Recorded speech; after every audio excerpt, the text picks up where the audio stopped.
පිටුව අංක 5 සිට 46 දක්වා ගන්න ඕනි. ඊළඟට පිටුව අංක 87 88 92 97 98. ඒතර කෙනෙක් ඒකට අපහසු නම් සම්පූර්ණ මුලින් නම් පිටු 100ම ගන්න. මේ පිටු ටික ප්‍රමාණවත් මේ විෂය නිර්දේශයේ අපිට තියෙන ටික කවර් කරගන්න බැන්ට. මුලින් එහෙමත් මේ ටික හරි පුළුවන් මේ ටික ගන්න ඇත්තටම. මොකද මේ කෝඩ් එක බලන්න ප්‍රැක්ටිස් එකක් තියෙන්න ඕනි. සමහර වගු සමහර සමීකරණ වගේ දේවල් තියෙන තැන. එතකොට ඔබට පහසුවෙන් බලා ගන්න පුළුවන්. මේ පිටු අංක ටික ඒකට සටහන් කරගන්න. මේ ටික අඩුම තරම මේ ටික හරි print out එකක් අරන් තියාගන්න. මොකද අපි ඉදිරි මේ සතිය සහ ඊළඟ සතිය වල ඩිසයින් reinforcement කරගෙනනකොට අපිට නිතරම ඕන වෙනවා මේ පිටු අංක වල තියෙන දත්තයන් බලන්න නේ. ඒ නිසා මේ ටික අරගෙන තියාගන්න. මම මේක ආයෙ නැවත මතක් කරනවා ඊටු අයත් සම්බන්ධ වුණාම.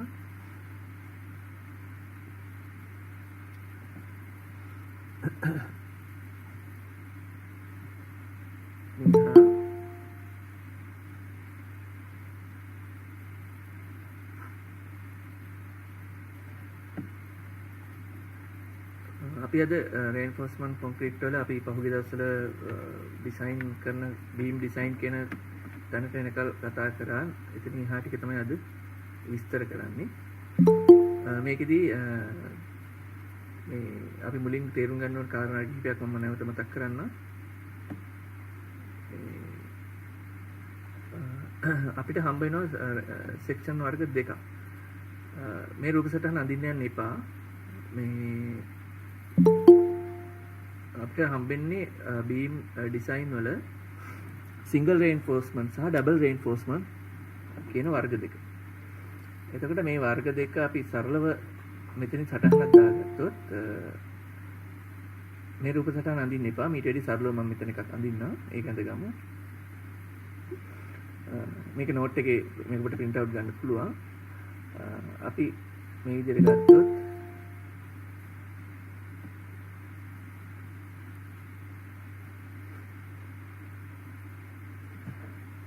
මම beam section එකක් ගන්නවා.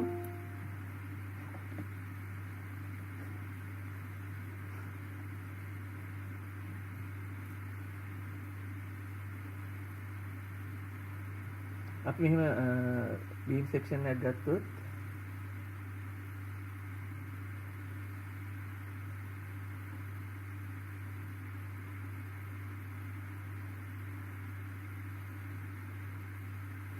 මේ විදිහට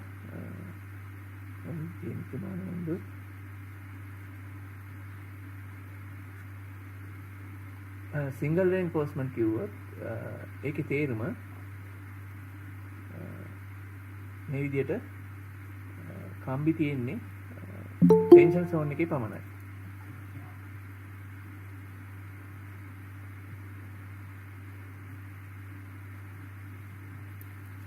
කම්බි තියෙන්නේ ටෙන්ෂන් zone එකේ පමණයි. අපි ඒකට කියන්නේ ටෙන්ෂන් reinforcement. රතු පාටින් පෙන්වලා තියෙන්නේ මම මේක ඉස්සෙල්ලා මතක් කරා.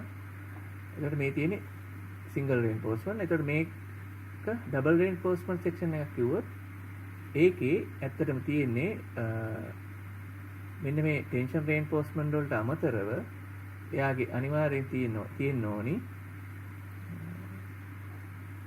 compression reinforcement. මෙන්න මෙතන උඩ මේවට අපි කියනවා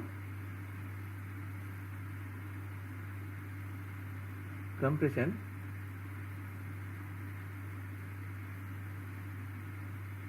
reinforcement. එතකොට double reinforcement කිව්වහම ඒකේ tension සහ compression දෙකම තියෙනවා. double reinforcement section එකක් කියන්නේ මේක තමයි.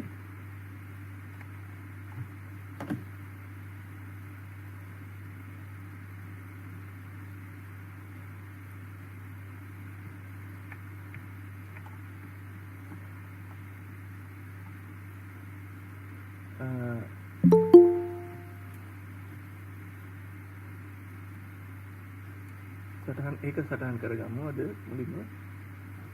එතකොට මේකේ ඩබල් රේන්ෆෝස්මන්ට් සෙක්ෂන් එකක ටෙන්ෂන් සහ කම්ප්‍රෙෂන් දෙකම තියෙනවා.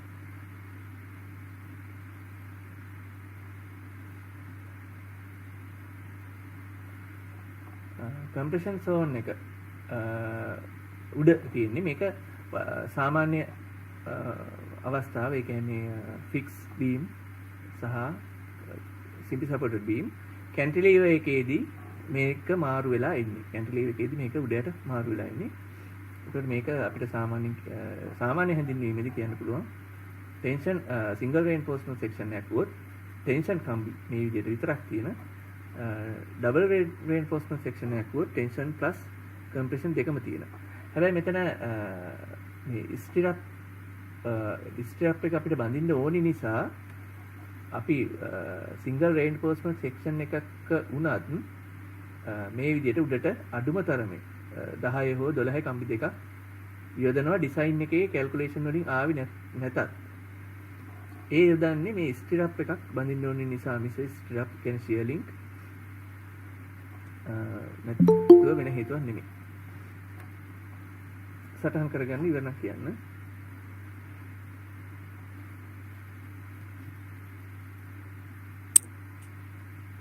ඊළඟට බලමු.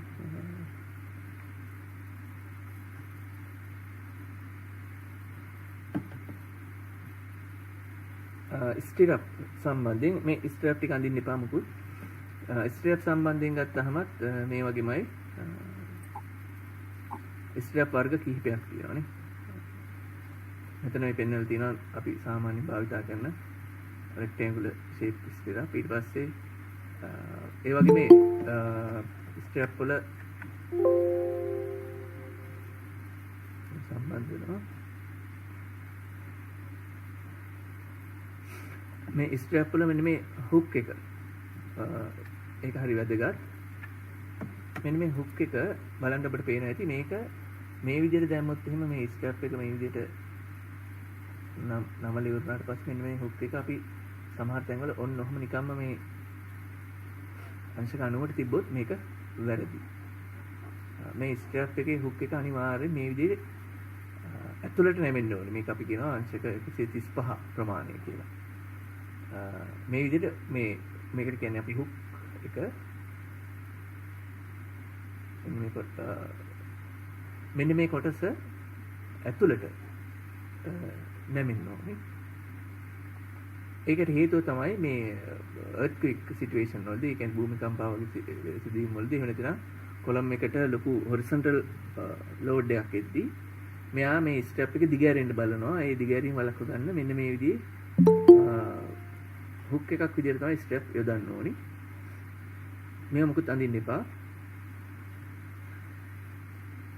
මේ ඒ වගේම ස්ට්‍රැප් වර්ග කිහිපයක් තියෙනවානේ. මේ විදිහට මේ විදිහේ ස්ට්‍රැප් දෙකක් ඔන්නම් යොදන්න පුළුවන්. ඒ වගේ කාරණාවක් තියෙන්නේ. මේ කියන්නේ වර්ග කිහිපය අපි පොඩ්ඩක් මෙතන මූලිකව සටහන් කරගමු.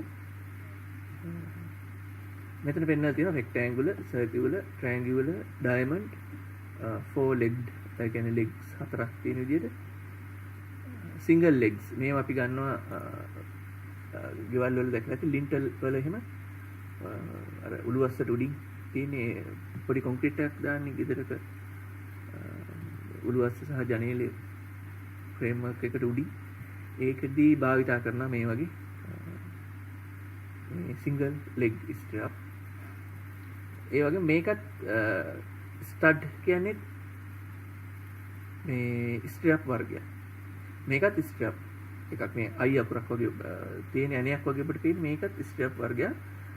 සමහර බීම් වල අපිට ස්ට්‍රැප් බෙදන්න අපහසු විශේෂයෙන් ස්ලැබ් වලදී වගේ ක්‍රිටිකල් ස්ලැබ් මේ ෂියර් එක ක්‍රිටිකල් වෙන ස්ලැබ් වලදී සහ සමහර බීම් වර්ග වලදී මේ ස්ට්‍රැප් එකත් යොදා ගන්නවා. සටහන් කරගමු. ඊළඟට බලමු අපි මේකේ මේ ස්ට්‍රැප් වල මම මේ කියපු ස්ටඩ් එහෙම නැත්නම් අපි මෙන්න මේ ස්ටඩ් යොදන අවස්ථා ටිකක් මම පෙන්නන්නේ. මේ පළවෙනි රූප සටහනේ තියෙනවා මේකේ මේ බලන්න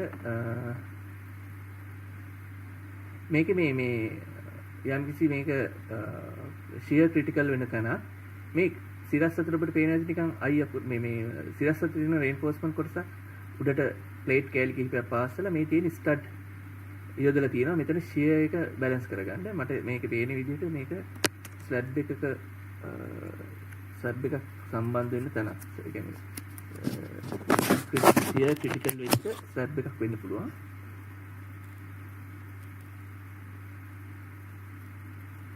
ඊළඟට මේ දෙවෙනි රූප සටහනේ පෙන්වන්නේ ඒකේ පෙන්වන්නේ මේ බලන්න ඒක නම් ස්ලැබ් එකක් පැහැදිලිව මේ ස්ලැබ් එක උඩ කෙනෙක් ඉන්නවා මෙතන මෙන්න මේ සිරස් අතර තියෙන අපිට පේන ඇති ස්ටඩ් යොදලා මේ තියෙන්නේ අය අකුර වගේ මේ ඇණයක් වගේ යටට තියෙන මේක shear link එකක්. ඒ කියන්නේ shear reinforcement link එකක්. දැන් ඔබ ස්ටිරප් කිව්වහම දැකලා තියෙන්නේ මර සාමාන්‍යයෙන් ඔය මුද්දක් වගේ දාන එකනේ. නෑ මේකත් යොදනවා. මේක යොදන්නේ shear link එකක් ඍජුවම සාමාන්‍ය shear ස්ටිරප් එකක් යොදන්න බැරි ස්ථාන වලට යොදනවා.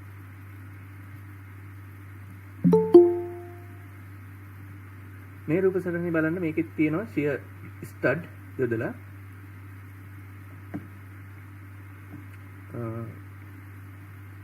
අපිට පේනවා ඇති මේ තියෙන මේ දිගට මෙන්න මේක slab beam එකක් වගේ තියෙන්නේ මේ අතර මේ තියෙන යොදලා තින්නේ මේ දිගට මේ shear strap තමයි යොදලා තියෙන්නේ මේ අතරත් තියෙනවා මේක slab එකක් වගේ ඒ slab එකෙත් මේ මෙතන line දෙකේම යොදලා තියෙනවා වැඩි shear force එකක් එන තැන් වලට shear link එකක් හොදා ගන්න අමාරුයි slab එකක. එතකොට අපිට සිද්ධ වෙනවා stud යොදන්න.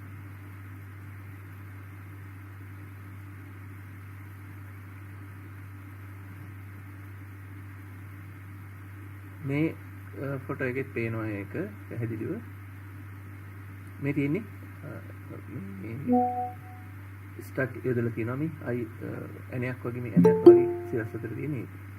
ඒතර ඒකත් shear link එකක් කියලා තමයි මට කියන්න මෙතන පෙන්වන්න දෙන්න ඕනි උනේ. දැන් සම්බන්ධ වෙච්ච අයට මම නැවත මතක් කරන්නම්. BS 8110 එකේ මෙන්න මේ පිටු 5 සිට 46 දක්වා 87 88 92 97 98 කියන පිටු වල print out එකක් ගන්න. ඒ ටික අනිවාර්යයි. අපිට මේකේ මේ ඉදිරි කටයුතු කරගන්න ඕන නිසා. මම මේක group එකකට දැම්මා. right. ඊළඟට අපි බලමු මම notes share කරන්නම්.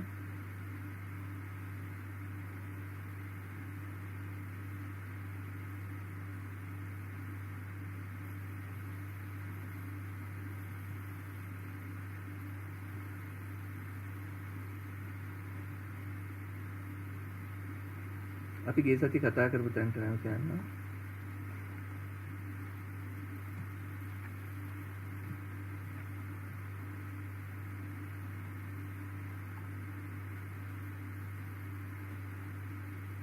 අපි මේ දක්වා තමයි ගිය සති කතා කරේ නේ. D හොයන තැනට එනකල්නේ මේ ටිකනේ ගිය සති අපි අන්තිමට කතා කරලා තින්නේ. උදාහරණයක් විදිහට D වැලියු එක හොයන හැටි මම කියලා තියෙනවා නේ. මේ තියෙන්නේ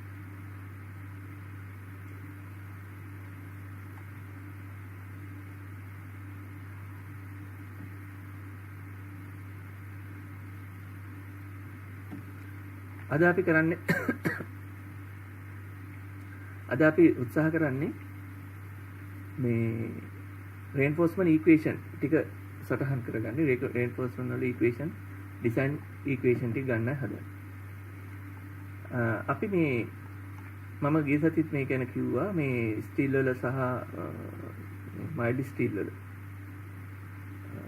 strength එක සම්බන්ධයෙන් අපි partial factor of safety ගැන කියලා මෙන්න beam එකක් ඇඳලා මේ crack width සම්බන්ධව කාරණයක් කිව්වා.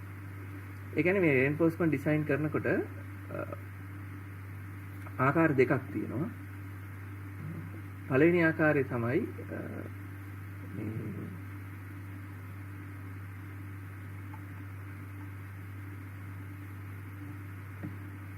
පළවෙනි ආකාරයේදී වෙන්නේ එහෙමයි.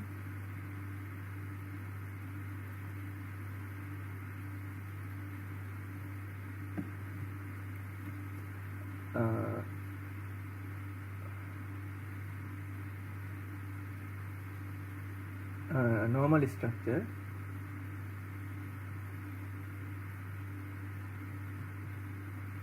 අනික water retaining කියලා අපිට ගන්න පුළුවන්. water retaining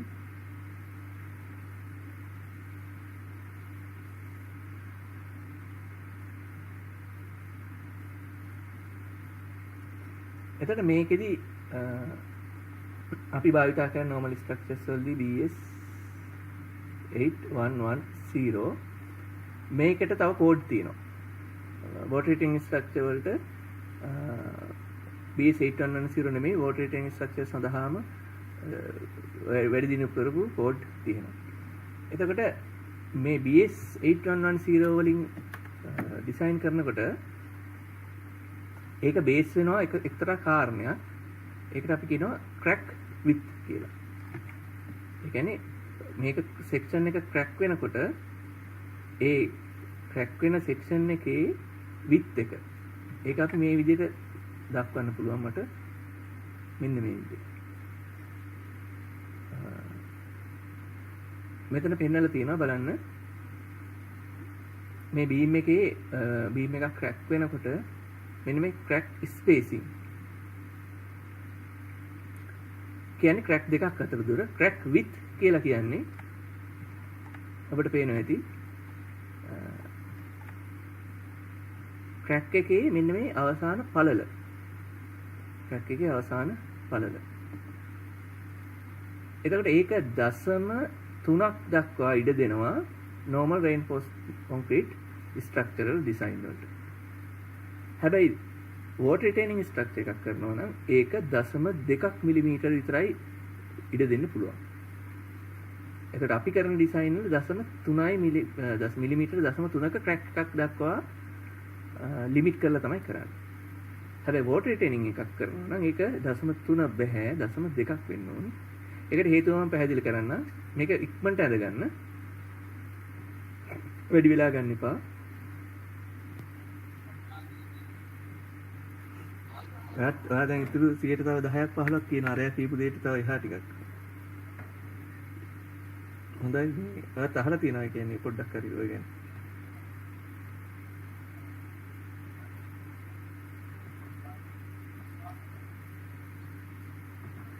තව කවුරු හරි ඉන්නවද ලියා ගන්න ඒ අතර?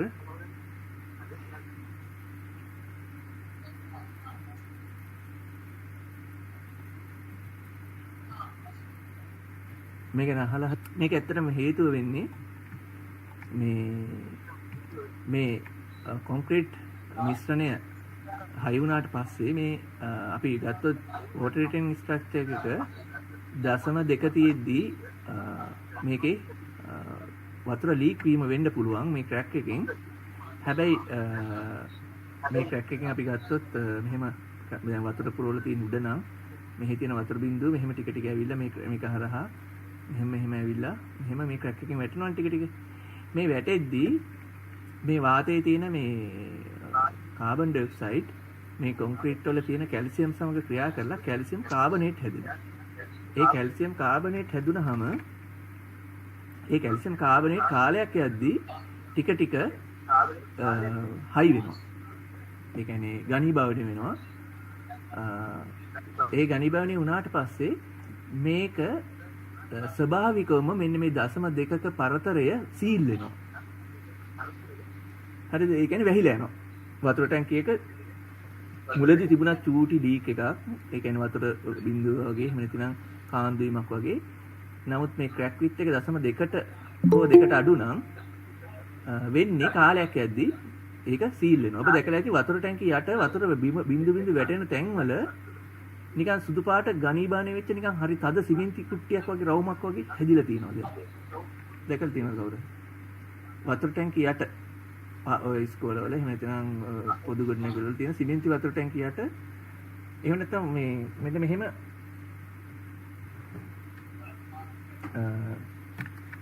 වතුර ටැංකිය යටින් මෙන්න මේ විදියට දැන් තියෙනවා වතුර ටැංකිය මේක යට මෙන්න මෙහෙම නිකන් අවක්ෂේපණය වෙච්ච නිකන් සුදු පාට කූරු වගේ යම් දෙයක් හැදෙන අවස්ථා දෙකක් තියෙනවා දැකලා තියෙනවා. ඒ වතුර වැටෙන තැන් වල මෙතන බිම වතුර වැටෙන තැන බිම මෙන්න එහෙම සුදු පාට හරි තද යම් දෙයක් තියෙනවා. ඒ කැල්සියම් කාබනේට් ඝනීභවණය වෙලා තියෙනවා. එතකොට මේ සිදුවීම වෙන්න නම් මේ සිදුවීම වෙලා මේ ඔටෝ සීල් වෙන්න නම් අනිවාර්යෙන් මේක දශම 2 හෝ ඊට අඩු වෙන්න ඕනේ. මේ තින්නේ මේ ඔය ඒකට අපි කියනවා සිංහලෙන් කියන අපි හිරි ළඹ කියලා කියනවා මේකට. කැල්සියම් කාබනේට් මේ සොලිඩිෆිකේෂන් වුණාම මේ තින්නේ මේ සමහර ගුහා ඇතුලේ එහෙම මේ වතුර වැටෙද්දි මේ වගේ කැල්සියම් කාබනේට් අවක්ෂේප වෙච්ච එක මේ තියෙනවා තැන්පත් වෙලා මේකට කියන්නේ මේ කැල්සියම් කාබනේට් මේ විදිහට සොලිඩිෆයි වෙලා මේ මෙතනත් තියෙන්නේ එහෙම. එතකොට මේ වෙන්නේ මේ ජලයත් එක්ක වාතයේ තියෙන කාබන් ඩයොක්සයිඩ් සහ කැල්සියම් ක්‍රියා කරලා මේ හුණුගල් නිදි අතරින් එන වතුර වල කැල්සියම් ක්‍රියා කරලා හැදෙන ස්වභාවික කැල්සියම් කාබනේට් තමයි මේක වෙන්නේ. එතකොට ඒ කැල්සියම් කාබනේට් අවක්ෂේප වෙලා. එතකොට මේ දේ වෙන්න නම් දශම 2කට වඩා ක්‍රැක් විත් එක අඩු වෙලා තියෙනවා. දශම 3ේදී මේක වෙන්නේ නැහැ. වතුර ලීක් එක හැමදාම තියෙනවා. හේතුව මේ හිරිලම්බ මේ ඇතුලේ ස්වභාවිකව මේ සීල් වෙන එකට දශම 3ක ප්‍රමාණය වහගන්න බෑ. එයාට පුළුවන් දශම 2ක මයික්‍රෝ ක්‍රැක්ස් මේක ඇතුලේ තියෙනවා මේක මයික්‍රෝ ක්‍රැක්ස් ඒවා වහගන්න පුළුවන්. මේ සමීකරණේ අවශ්‍ය නැ ඉක්මනට සටහන් කරගන්න මෙන්න මේ සිමෙන්ට් ප්ලස් වෝටර් කැල්සියම් අයන එක්ක carbon dioxide plus water carbonate අයන ඒ දෙන්න එකතු නම් කැල්සියම් කාබනේට්. රේන්ෆෝස්මන්ට්. ඒ කියන්නේ සෙක්ෂන් එක ටෙන්ෂන් වුණාට පස්සේ ඒකේ ලෝඩ් එක නිසා ටෙන්ෂන් වුණාම ටෙන්ෂන් එක ගන්නෙ රේන්ෆෝස්මන්ට් මගින්. compression එක ගන්නෙ කොන්ක්‍රීට් මගින්. Also assume that plane section is section of a structural member remaining plane after the strain, so across the section there must be a linear distribution of strain. අපි equation define කරද්දී අපි සලකනවා stress වෙන්න කලින් සහ stress වුණාට පස්සේ section එකේ කිසිදු දිගෙහි වගේ වෙනසක් වෙන්නේ නැහැ කියලා පරිමාව වෙනසක් වෙන්නේ නැහැ කියලා. මෙතන පෙන්වලා තියෙනවා කොන්ක්‍රීට් සෙක්ෂන් එක. මේව අඳින්න එපා මොකුත් ලියන්න එපා. මේ නෝට් එක දීලා තියෙන නිසා මෙන්න තියෙන කොන්ක්‍රීට් සෙක්ෂන් එක AS කියලා කියන්නේ reinforcement tension වල ඒරියා එක, AS dash කියලා කියන්නේ compressive reinforcement area එක. ඒකට සමානුපාතිකව D dash පෙන්වලා තියෙනවා. මැද තියෙන neutral axis එක. මෙතන පෙන්වලා තියෙන neutral axis එක.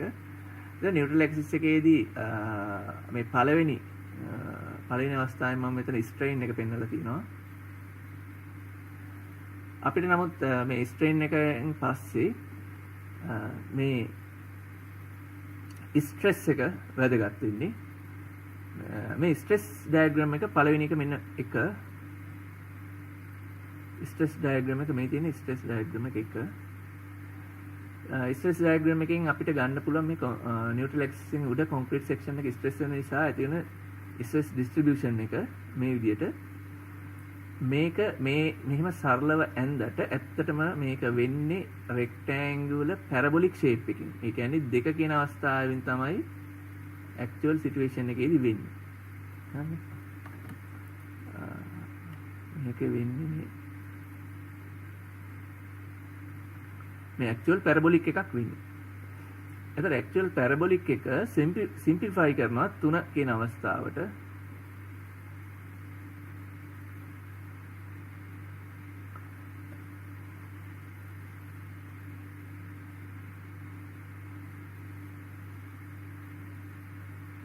සිම්ප්ලිෆයි කරනවා මේක ඉක්වේෂන් විසඳ ගන්න අවශ්‍ය වෙන නිසා.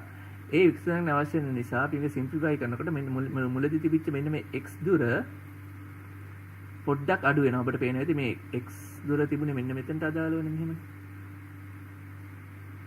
එතකොට මේ ඒරියා එක ඉක්වල් කරන්න ගියාම මේ පැරබොලික් එක රෙක්ටැන්ගුලර් වගේක් කරන්න ගියාම පොඩ්ඩක් අඩු වෙලා මේ උස 0.1 වලින් අඩු වෙනවා. ඒ කියන්නේ 0.9x විදිහට මෙතන පෙන්වලා තියෙනවා.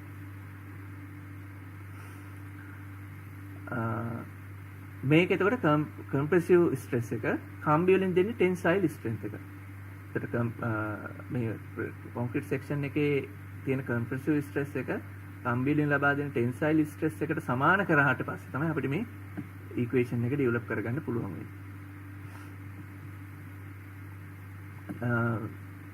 For serviceability limit state where stress are very nearly proportional to the strain.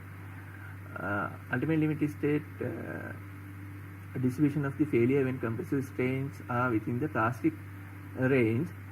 Simplified alternative to B. මෙතන කියන්නේ plastic strain කියලා කියන්නේ අපි මේ සියලුම equation සලකන්නේ concrete වල stress strain curve එක ගත්තාම මෙන්න මේ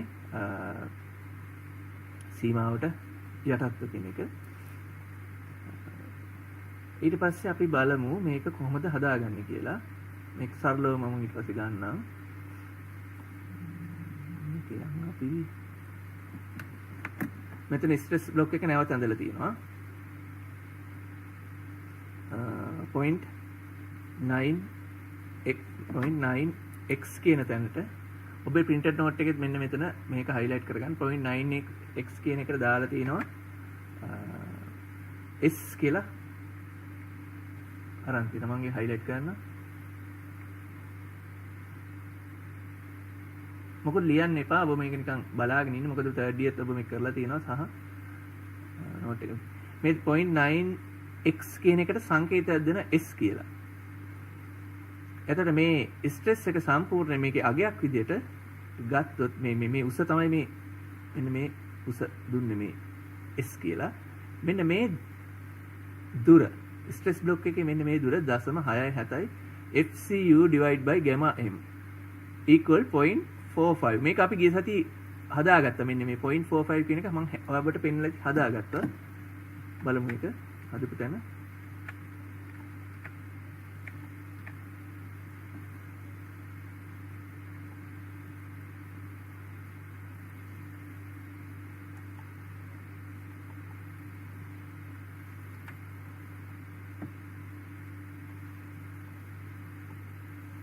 මේ මෙතන නේද?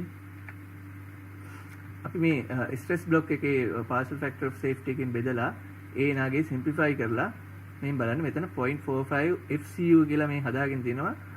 ultimate design stress is given by concrete වල. concrete වල stress එක 0.45 FCU කියලා හදලා තියෙනවා. ඒක තමයි මෙතනට මේ ගන්න. ඒක ආවේ කොහොමද මේ තියෙන්නේ?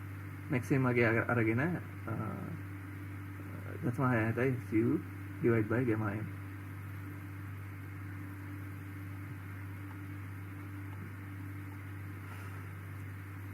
එතකොට මේ බ්ලොක් එක ගත්තාම මේ බ්ලොක් එකේ ඒක මම බ්ලොක් එක ඇතුළේ වෙන පාටකින් පාට කරන්න. මේවා ලියන්න එපා. ලියන්න මේ ඉක්වේෂන් ටික ලියන්න දෙනවා දැන් ඊළඟට ඒකට ලියමු දැන් බලාගන්න. නැතු ඔක්කොම ටික ලියන්න එපා කියන එක ලියන්න යන්න එපා. එතකොට අපිට මේ කවදාවත් තේරුම් ගන්න බැරි වෙනවා. මේක මොකද්ද මේ වෙන්නේ කියන දේ තමයි මේ පැහැදිලි කරන්නේ. මේ ස්ට්‍රෙස් බ්ලොක් එකේ ඒරියා එක ඇසුරෙන් අපිට මේකේ බලය ගන්න පුළුවන්. එතකොට ඒරියා එක ඇසුරෙන් ගන්නකොට ඒකේ මැදින් තමයි ක්‍රියා කරන්නේ. මේකේ මැදින්. එතකොට මේ සම්පූර්ණ දුර S නම් මෙන්න මේ දුර S බෙදීම 2යි. FCC කියන්නේ මේ ස්ට්‍රෙස් බ්ලොක් එක නිසා ඇති වෙන බලය. FCC අපිට ගන්න පුළුවන් මේකේ ඒරියා එක නේ S. එතකොට S කියන උස 0.45 FCU කියන පළල ඇසුරේ. මෙතන FST කියලා කියන්නේ ටෙන්ෂන් ෆෝස් එක ස්ටීල් වල. ස්ටීල් වලින් අදගෙන ඉන්නවා, කම්ප්‍රෙෂන් වලින් තෙරපගෙන ඉන්නවා. එතකොට මෙන්න මේක ඊළඟට මට කියන්න ඕනි මේ කම්ප්‍රෙසිව් ස්ට්‍රෙස් බ්ලොක් එකේ සෙන්ටර් එකේ සිට ටෙන්ෂන් සෝන් එකේ සෙන්ටර් එකට තියෙන දුර අතර දුරට කියනවා අපි Z. මෙන්න මේ හරිම වැදගත්. ලීවර් ආම් කියලා කියන්නේ මෙයාට. මෙයා හරියට නිකන් මේ ටෙන්ෂන් සහ කම්ප්‍රෙෂන් අතර ක්‍රියාකරුවෙක් වගේ. මෙයාගෙන් තමයි අපි තීරණය කරන්නේ මේ ඩිසයින් එකක මේ ලීවර් ආම් එක, ඒ කියන්නේ ක්‍රියාකාරී බල ප්‍රදේශය යන්න දෙන සීමාව. මෙයාට හැසිරෙන්න පුළුවන් සීමාවක් තියෙනවා. මෙහෙම ගත්තොත් මෙහෙම උපරිම අවම මිනිමම් උපරිම මැක්සිමම් සීමා දෙකක් තියෙනවා මෙයාට. හරිද? කිසිම විටකත් මේ Z අගයට මෙන්න මේ සීමා දෙක ඉක්මවා යන්න බෑ. ඒ සීමා දෙක අතර යා රැඳෙන්න ඕනේ. ඒ සීමාවෙන් අඩු වුණත් ඒක අපිට පිළිගන්න බෑ. සීමාවට වැඩි වුණත් මේ Z අගය ඒක අපිට පිළිගන්න බෑ. එතකොට මේ ඉසෙඩ්ඩාගේ ප්‍රශස්තාගයක් තියෙන්න පුළුවන් මෙන්න මේ පරාසයන් දෙක මැද. ඒ මොකද්ද කියලා අපි ඉදිරියේදී බලමු. හැම වෙලේම වෙන්නේ මේ ප්‍රශස්ත පරාසය තුළ ඉසෙඩ්ඩාගේ පැවතිය යුතුයි. මේක කොන්ක්‍රීට් ඩිසයින් කරනකොට කරන පරීක්ෂාවක්. ඉසෙඩ් පරීක්ෂාව. හරිද? හේතුව තමයි මේ ඉසෙඩ්ඩාගේ සීමාවට අඩුවෙන් යන්නත් බෑ, වැඩියෙන් යන්නත් බෑ. ඒ කියන්නේ මේ ඉසෙඩ්ඩාගේ ක්‍රියා කළ හැක්කේ කොන්ක්‍රීට් එකේ මෙන්න මේ සීමාව තුල පමණයි. කොන්ක්‍රීට් එකේ බල තුලනය කර හැකි මෙන්න මේ මම කොළ පාටින් පාට කරන්නේ. මෙන්න මේ සීමාව තුල. හේතුව තමයි එතන මේ සීමාව ඉක්ම ගියොත් ඒක ඩිසයිනර් ලොකු රිස්ක් එකක් ගන්නවා. ඒකේ හේතුව තමයි ක්‍රැක්ස් ඇති වෙන්න පුළුවන්. එහෙම නැතිනම් යම් කිසි ෆේලියර් එකකට ඇතිවීමට වෙන්න පුළුවන්. හේතුව මේ ඉතුරු මෙන්න මේ පොඩි දුර්වල දෙක මෙන්න මේ සීමාව දෙකෙන් මෙහා ටික අපි සලකන්නේ බෆර් සෝන් එකක් විදියට. ඉසෙඩ්ඩාගේ හැම වෙලේම මේ පරාසය තුල තියා ගැනීමෙන් ඔබේ ස්ට්‍රක්චර් ඩිසයින් එක හැම වෙලේම සේෆ් සයිඩ් එකේ තියෙනවා. මේක ඩිසයින් එකේ වාසියට කරන වැඩක්. තාම ලියන්න එපා. මොකනවද ලියන්න එපා.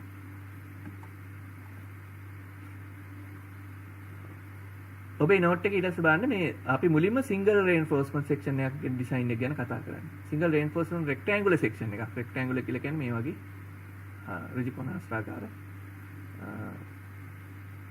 වගේ නේ section එක. For equilibrium, the ultimate design moment M must be balanced by the moment of resistance of the section. ඒ කියන්නේ මේකේ bending moment එක අප දන්නවා. moment එක කිව්වොත් force multiply by distance නේ. ඒ කියන්නේ moment එක ගූර්ණයක් එන්න නම් බලයක් දුරකින් වැඩි වෙන්න ඕනේ. බලයක් දුරකින් වැඩි වෙන්න ඕනේ. moment එක සමානයි force එක වැඩි කිරීම යම්කිසි distance එකක් නේ. ඒතර මේකේ තියෙන distance එක තමයි හැම වෙලේම අපි මේ ගන්නෙ ඉසෙ. මෙන්න මෙයා තමයි එතකොට ඇත්තටම lever arm එක තමයි මෙන්න මේකේ distance එක වෙන්නේ. මම හිතන්නේ මෙතනට ඉසෙ දානවා. බලය වෙන්න පුළුවන් ආකාර දෙකයි. බලය වෙන්න පුළුවන් ආකාර දෙක මොකද්ද? ටෙන්ෂන් නිසා, කම්බි නිසා සහ කම්ප්‍රෙසිව් සම්පීඩන නිසා නේ. කම්ප්‍රෙසිව් නිසා කම්ප්‍රෙසිව් එහෙම නැත්නම් ටෙන්ෂන්. කම්ප්‍රෙසිව් එකේ ඉන්නේ කොන්ක්‍රීට් එකේ.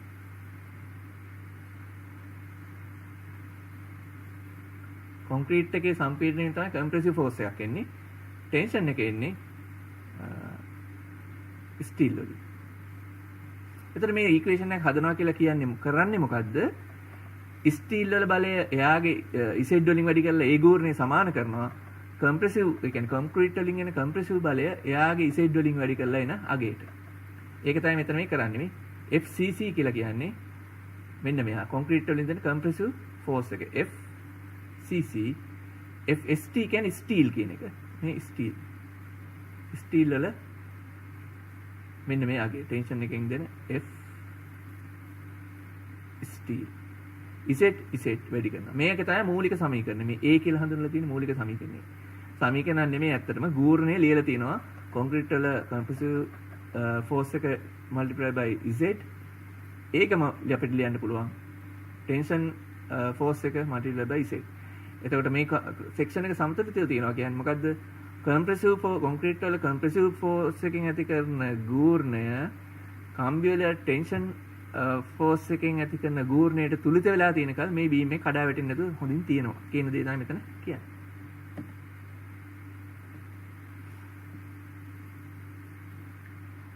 ඒක තවදුරටත් කියලා තියෙනවා. where Z is the lever arm between the resultant force FCC and FST. FCC කියන්නේ කොන්ක්‍රීට් වල ෆෝස් එක. FST කියන්නේ ස්ටීල් ෆෝස් එක. මෙන්න මේක. එතකොට FCC ගන්නේ කොහොමද? stress area of action. ඒ කියන්නේ ස්ට්‍රෙස් බ්ලොක් එකක ඒක මම වෙනම ලියලා පෙන්නන්න ඕනම ස්ට්‍රෙස් බ්ලොක් එකක අපි ගත්තොත් යම්කිසි මේ විදිහේ ස්ට්‍රෙස් ඩයග්‍රෑම් එකක් තියෙනවා කියලා හිතන්න. මේක ස්ට්‍රෙස් එක. නිව්ටන් මිලිමීටර් හරි මොනවා හරි නේ. මේකේ ඒරියා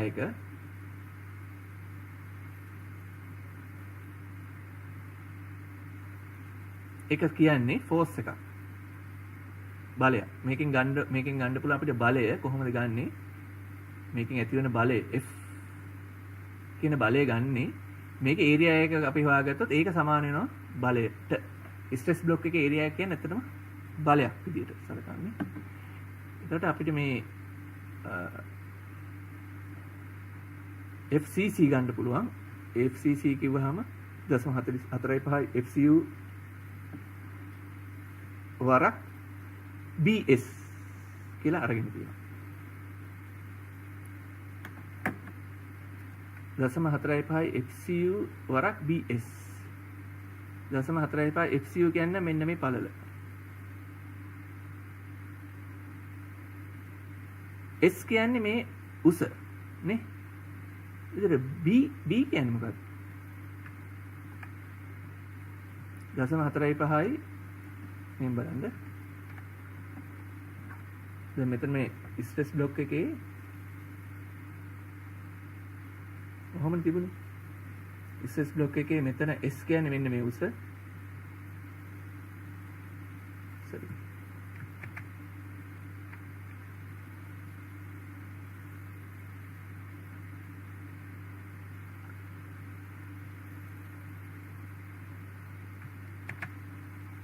මෙන්න මෙතන තියෙන උස නේ. ඔහොම. මේ ස්ට්‍රෙස් බ්ලොක් එකේ මේ උස S. මෙතන මේ පළලට අපි කියනවා 0.45 FCU. එතකොට ඒක හරි 0.45 FCU ඉන්නවා මෙතන. S ඉන්නවා මෙතන. මෙන්න මේ දෙන්න මම highlight කරලා පෙන්නන්නම්. එතකොට අපිට පැහැදිලි. 0.45 FCU කියන්නේ මෙන්න මෙයා. S ඉන්නවා මෙතන. මේ B එකක් මොකද්ද මේ B එකක් තියෙන්නේ? ඇයි මේ B එකෙන් වැඩි කරේ? දැන් ඒරියා එක ගන්න පුළුවන් කෙලිම 0.45 FCU වරක් S වලින්.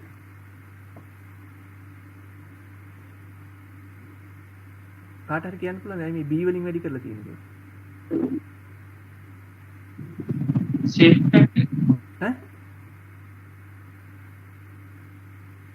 සේෆ්ටි ෆැක්ටර් එකක්ද සර්? නෑ නෑ.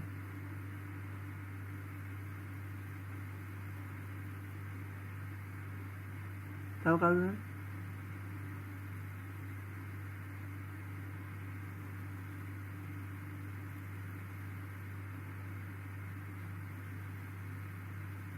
මේ විදිහට තියෙන.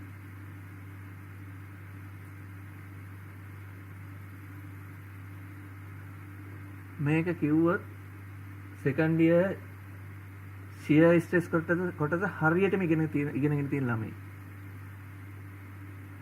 මේකට උත්තරේ කිව්වොත් මේ B වලින් වැඩි කරන්නේ ඇයි කියලා හරියටම සෙකන්ඩ් ඉයර් ෂියර් ස්ට්‍රෙස් කියන කොටස ඉගෙනගෙන තියෙනවා.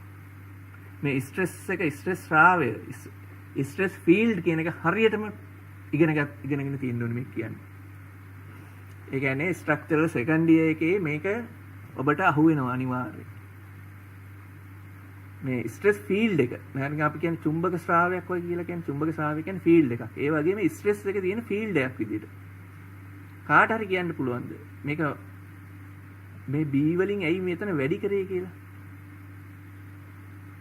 මේක ඒ කාරණේ කාට හරි කියන්න පුළුවන්. මේක හරියට නිකන් අර නිලයක් වගේ නේ. මේ තැන් සර් ඔව් කියන්නේ සර් B කියන්නේ කොන්ක්‍රීට් සෙක්ෂන් එකේ විත් එකද? ඔව් විත් එක.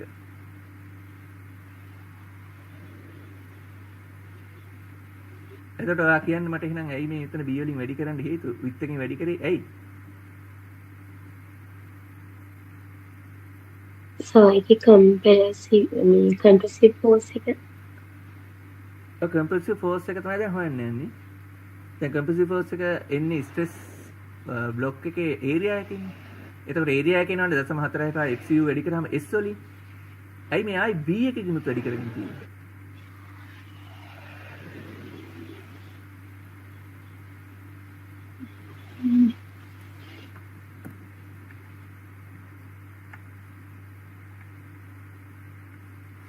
ඔව් මේකට හේතුව මෙන්න මේකයි. මේක NA6 කෙනෙක් දැනගන්න ඕනි දේවල් මේවා. මේවා නොදැන ඩිසයින් කරන්න යන්න එපා.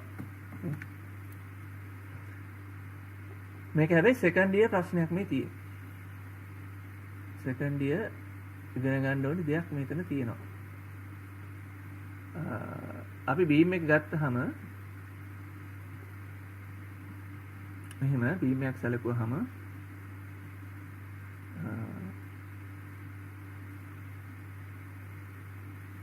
එහෙම ගත්තොත්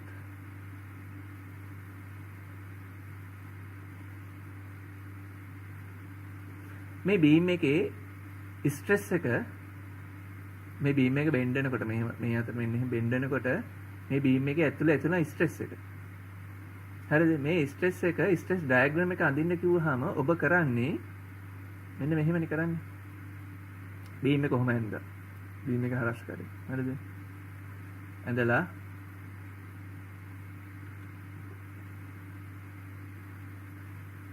මේ විදිහට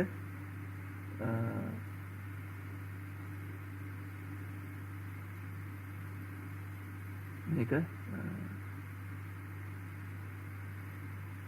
අපි සාමාන්‍යයෙන් ගත්තොත් මේ විදිහට ඔන්නවම ඇඳලා මේක පැරබොලික් නැතුව අනික මඳින්නම් මේ මොඩිෆයි කරපුත් නෙන්නේ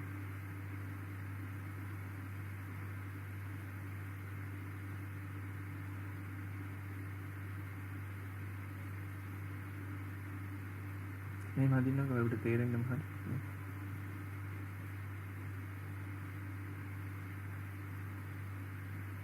මෙන්න නියුට්‍රල් ඇක්සිස් එක ඔබ මේ විදිහට අඳිනවා. අඳලා ඔන්නම් මෙන්න මේ විදිහට ඊතලක් ගහලා ඔබ යම් කිසි අගයන් මේවට දානවා. මෙන්න ස්ට්‍රෙස් ඩයග්‍රෑම් එක. මේකෙන් අදහස් වෙන්නේ ඔබ හිතා ගන්නවා මේකෙන් අදහස් වෙන්නේ මෙන්න මේ ස්ට්‍රෙස් එක ඇති වෙන්නේ මෙන්න මෙහෙ කියලා. මම ත්‍රිමාණ වඳිනවා මෙතන.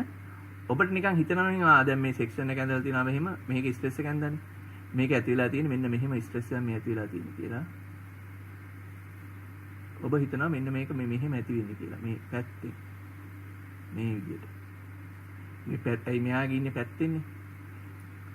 ඇත්තටම එහෙම දෙයක් නෙමෙයි වෙන්නේ. මේක මේකේ මූණතේ ඇති වෙන්නේ මෙන්න මේ සර්ෆේස් එකේ ඇති වෙන්නේ මේක. මෙන්න මේ සර්ෆේස් එකේ මේක ඇති වෙන්නේ මේ ස්ට්‍රෙස් එක ඔන්න ඔහොම. හරිද? නමුත් අපිට මේ රූප සටහන් වල මේක අඳින්න බෑනේ මේ ත්‍රිමාණ එකක් ඇඳගෙන මේ ස්ට්‍රෙස් බ්ලොක් අඳින්න බෑ. අපි කරන්නේ මේ විදිහට ඇඳලා මේ ඉස්සරහ මූණතේට ඇති වෙන මේ මූණතෙන් ඇති වෙන එක තිරසින් පෙන්වන එක කරන්නේ. එතකොට ඔන්න ඔබට දැන් මෙතන තියෙන මේ මූණතින් ඇති වෙනකොට එක ප්ලේන් එකක විතරක් නෙමෙයි ඇති වෙන්නේ. මේක මෙන්න මේ ප්ලේන් එකෙත් ඇති වෙනවා මේ අතට. වුම් බලන්න. ඊට චුට්ටක් මෙහෙන් තියෙන ප්ලේන් එකෙත් ආයි ඇති වෙනවා. මේක මෙන්න මේ විදිහට මුළු සෙක්ෂන් එක පුරාම ශ්‍රාවයක් විදිහට ඇති වෙන්නේ. ෆීල්ඩ් එකක් විදිහට. තේරෙනවද? අන්න ඒ නිසායි මෙවැනි කොටු ගාස් ගානක් මෙන්න ඉතින් මෙතෙන්ට තියෙනවා. ඒ නිසා තමයි මෙන්න මේ B වලින් වැඩි කරන්නේ. එතකොට තමයි ඔබට සම්පූර්ණ ෆෝස් එක එන්නේ මේකේ. මේක 3D දෙයක් නෙමෙයි අපි කොලයකට අරන් කරන්නේ. ඒක තේරුම් ගන්න අද ස්ට්‍රෙස් ෆීල්ඩ් එක සෙක්ෂන් එකේ මූණතේ සිට ත්‍රිමාණව ශ්‍රාවයක් විදිහට ඇති වෙන්නේ. එන්නේ ඒ නිසා තමයි මෙතන B වලින් නැවත වැඩි කරන්නේ. නැත්තම් එක ෆීල්ඩ් එකක් මෙන්න මේ අයිනේ විතරක් ඇති වෙච්ච එක ෆීල්ඩ් එකේ ස්ට්‍රෙස් ෆීල්ඩ් එකේ එක පෙත්තක් විතරක් නිරූපණය වෙනවා මේ B වලින් වැඩි කරේ නැත්තම්. මේක B වලින් වැඩි කරාම සම්පූර්ණ ෆීල්ඩ් එකම නිරූපණය වෙනවා.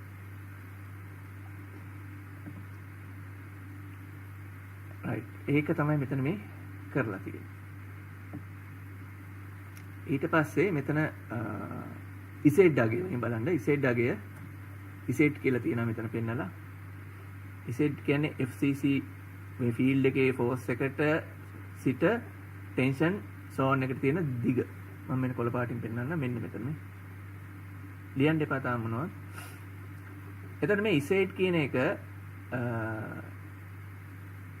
අපිට තව විදිහකට මේක පෙන්වන්න පුළුවන්. කොහොමද? මෙන්න මේ සම්පූර්ණ දුර මම මේ රූප සටහන ලොකුවට ගන්නම්.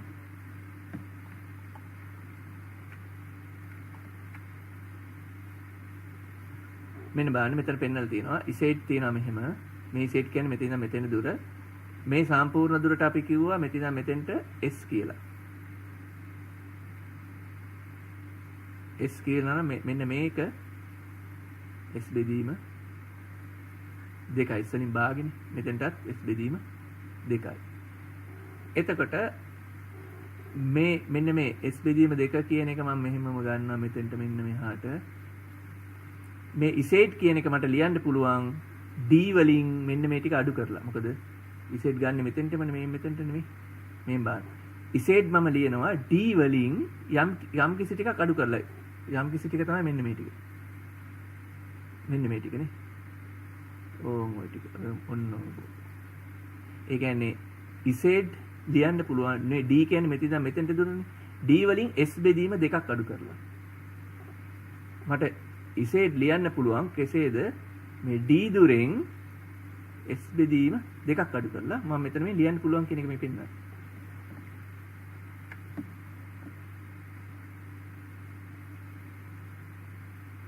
ඔව් ඒක තමයි මේ තියෙන්නේ බලන්න.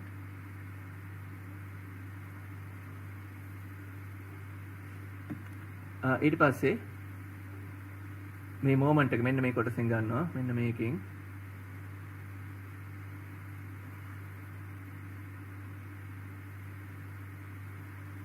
ඒක මම නැවත ලියනවා m සමානයි 0.45යි මොකද FCC කියන්නේ 0.45නේ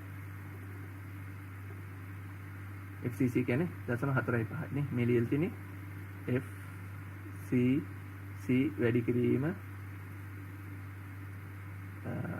ඉසේ එතකොට FCC කියන්නේ 0.45යි FCU BS මේ තියෙන්නේ නේ ඒක තියෙනවනේ මේ තියෙන්නේ පැහැදිලිද BS වැඩි කිරීම ඉසේ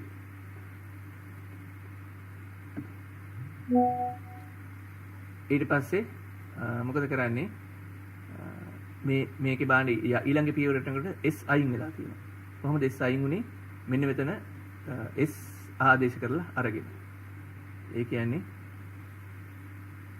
මම මේක තව ටිකක් සුළු කරලා ගන්නවා S බෙදීම 2 ඇසුරින්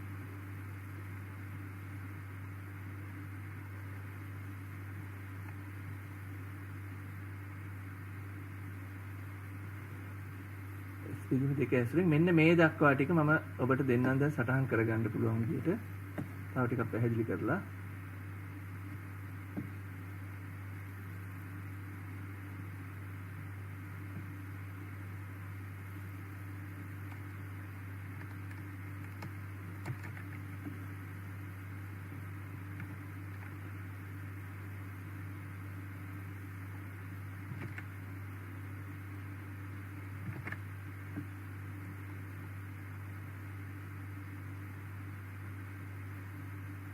ඔබේ පොතේ එතකොට මේක අපි සඳහන් කරගමු ඉක්මනට මේ රූපෙම තමයි සරලවම අත්‍යවශ්‍ය ටික විතරක් එතකොට දාලා තියෙන්නේ මේ විදිහට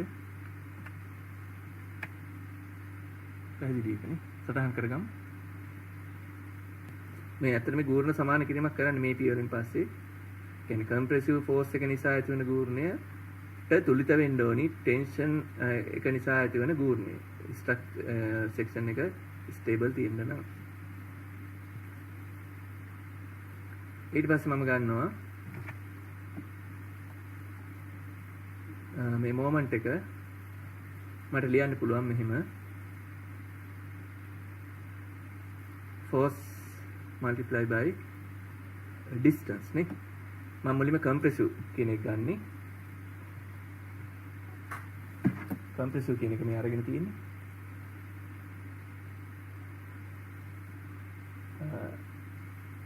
මෙන්න මේ කොටස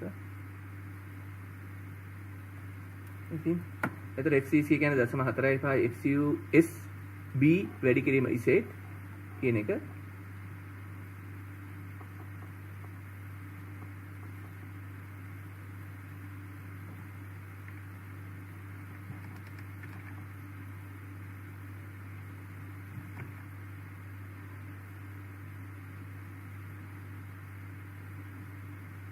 මේ FCC ආපු එක මම මේ පෙන්නන්නේ මෙතන ඉස්සෙල්ලා FCC ඇවිල්ලා තියෙන හැටි FCC ආවේ කොහොමද FCC කියන එක ඇවිල්ලා තියෙන්නේ ස්ට්‍රෙස් ෆීල්ඩ් එක වැඩි කිරීම ඒරියා වැඩි කිරීම B. අර මම ඉස්සෙල්ලා පැහැදිලි කරේ. 0.4.5 FCU වැඩි කිරීම S කියන්නේ ඒරියා එක B කියලා කියන්නේ. ඒකට මෙතන තියෙන B මේකේ පළල. මේ මෙතන FCC ආපු හැටි. මෙතන S ආපු හැටිත් බලමු. S ආපු හැටි දක්වා තමයි මම ඉස්සෙල්ලා පැහැදිලි කරේ. මෙන්න එකක් තියෙනවා.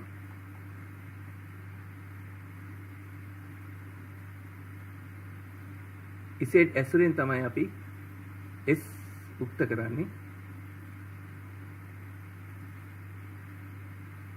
මෙහෙමනේ. ඉසෙඩ් කියන්නේ D ඍණ S වේදීම දෙක. ඒකෙන් මම S උක්ත කරා. S කියන්නේ දෙවරක් D ඍණ ඉසෙඩ් කියන එකනේ. ඒක සඳහන් කරගමු.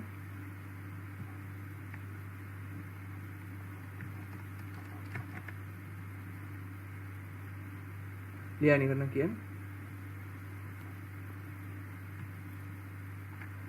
ඊට පස්සේ මේකට මම ආදේශ කරනවා මේ S කොළ පාටින් පෙන්නන තියෙන S වලට මෙන්න මේ දානවා දෙවරක් D ඍණ ඉසෙඩ් කැලල. දාලා ඉතින් සුළු කිරීම 10 වසර ගණිතයේ තියෙන සුළු කරනවා. සුළු කරලා මේ පදේ ලස්සන කරනවා. මේ M පැත්තට B FCU ඇදලා ගන්නවා මේ කොළ පාටින් පාට කරලා තියෙන 0.4.5 දෙකෙන් වැඩි වුණාම 0.9 වෙනවා. FCUB කියන කොළ පාට සෙට් එක ගෙනියනවා වම් පැත්තට. M බෙදීම B FCU කියලා මෙන්න වගේ සමීකරණ පොඩ හැඩ වැඩ කරලා ගන්න ඕනි. හැඩ වැඩ කරලා ලියා ගන්න.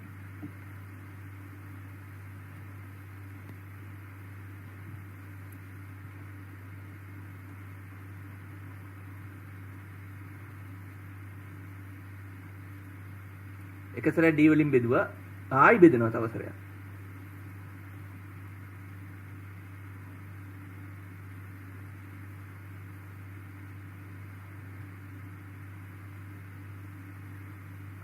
ඒ හිම් බෙදන්නේ අපිට අදාළ සමීකරණයට එන්න. මෙන් ආවා.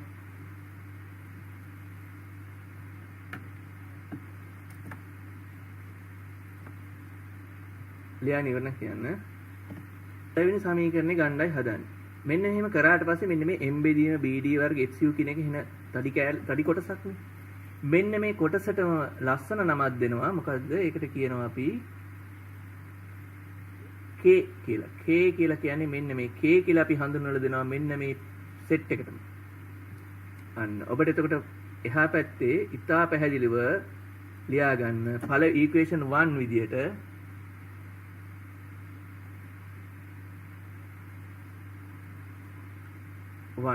පළවෙනි ඉක්වේෂන් එක තමයි K සමානයි M බෙදීම B D වර්ග F CU මෙන්න මේක තමයි පළවෙනි සමීකරණ වල ගත්තා. සමීකරණ තුනයි තියෙන්නේ කොන්ක්‍රීට් ඩිසයින් වලට සමීකරණ තුනයි තියෙන්නේ. ඒ තුන දාලා ගණන් ඒ ඇසුරෙන් ගණන් හදන්න විතරයි තියෙන්නේ. හරිනේ. මේ ඊතුරු දෙක ලියන්න මම ඉඩ දීලා තියෙනවා. ඔච්චරයි තියෙන්නේ කොන්ක්‍රීට් ඩිසයින් වල තියෙන සමීකරණ තුනයි ඇත්තට සරලව මේ normal beam වල මේක අර පොඩ්ඩක් වෙනස් වෙනවා මේ ඩබල් රේන්ෆෝස්මන්ට් වෙනකොට. නමුත් 80%ක්ම මේකට අපිට උවමනා වෙන්නේ සමීකරණ තුනයි.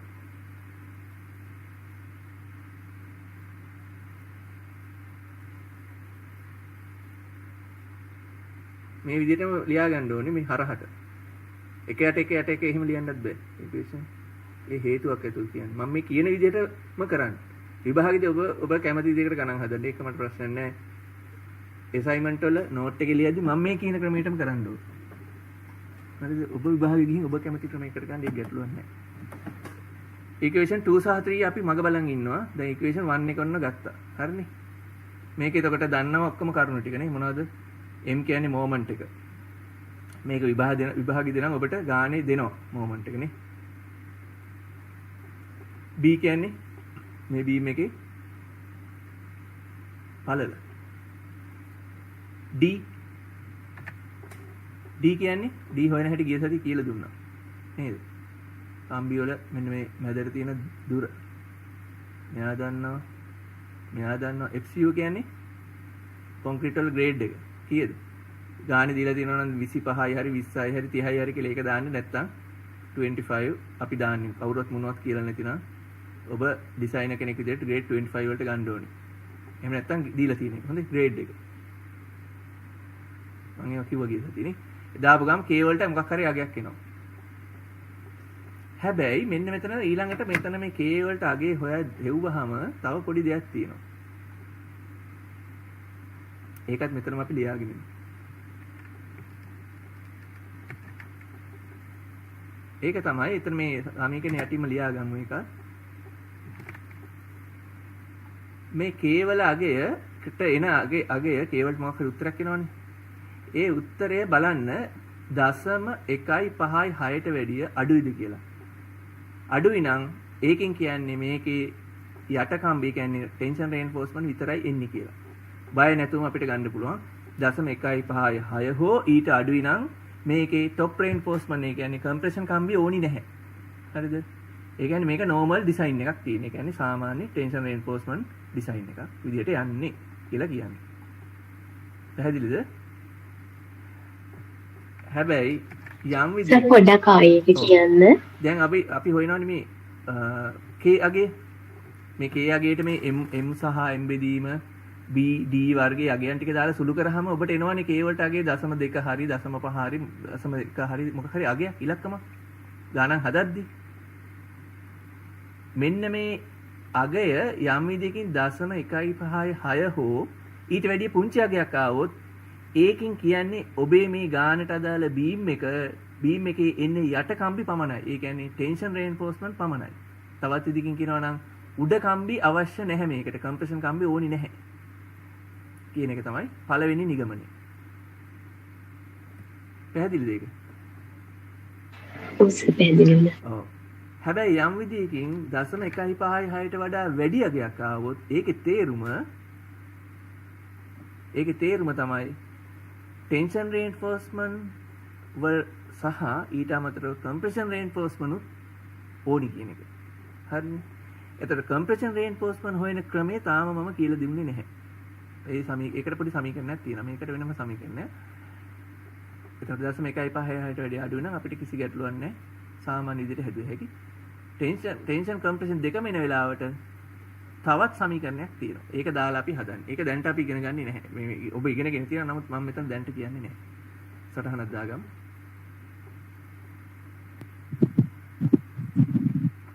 ඊළඟට බලමු. මයික් එක ඔෆ් කරන්න. ඔබේ මියුට් කරගන්න. ඊළඟට මෙතන මම මෙතනින් එහා ටික බලනවා.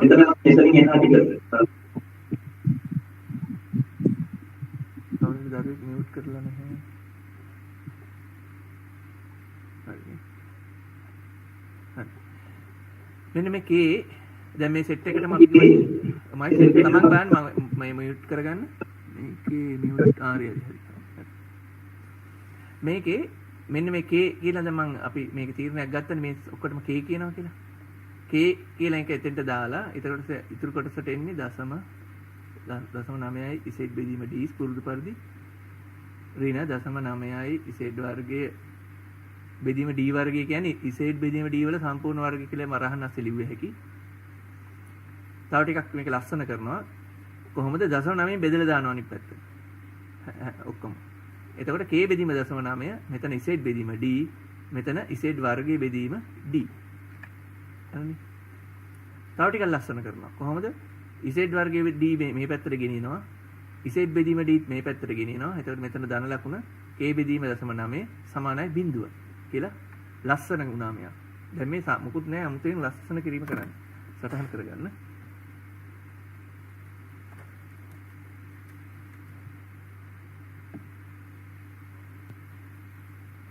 මේ වර්ග සමීකරණයක් වගේ මේක පළවෙනි කොටස A වර්ගය වගේ මෙන්න මෙයා හරියට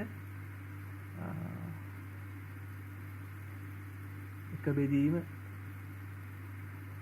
D ax ධන bx ධන c සමානයි බිඳුව වගේ. එතකොට මේකේ x වර්ගයනේ A වර්ගය නෙමෙයි.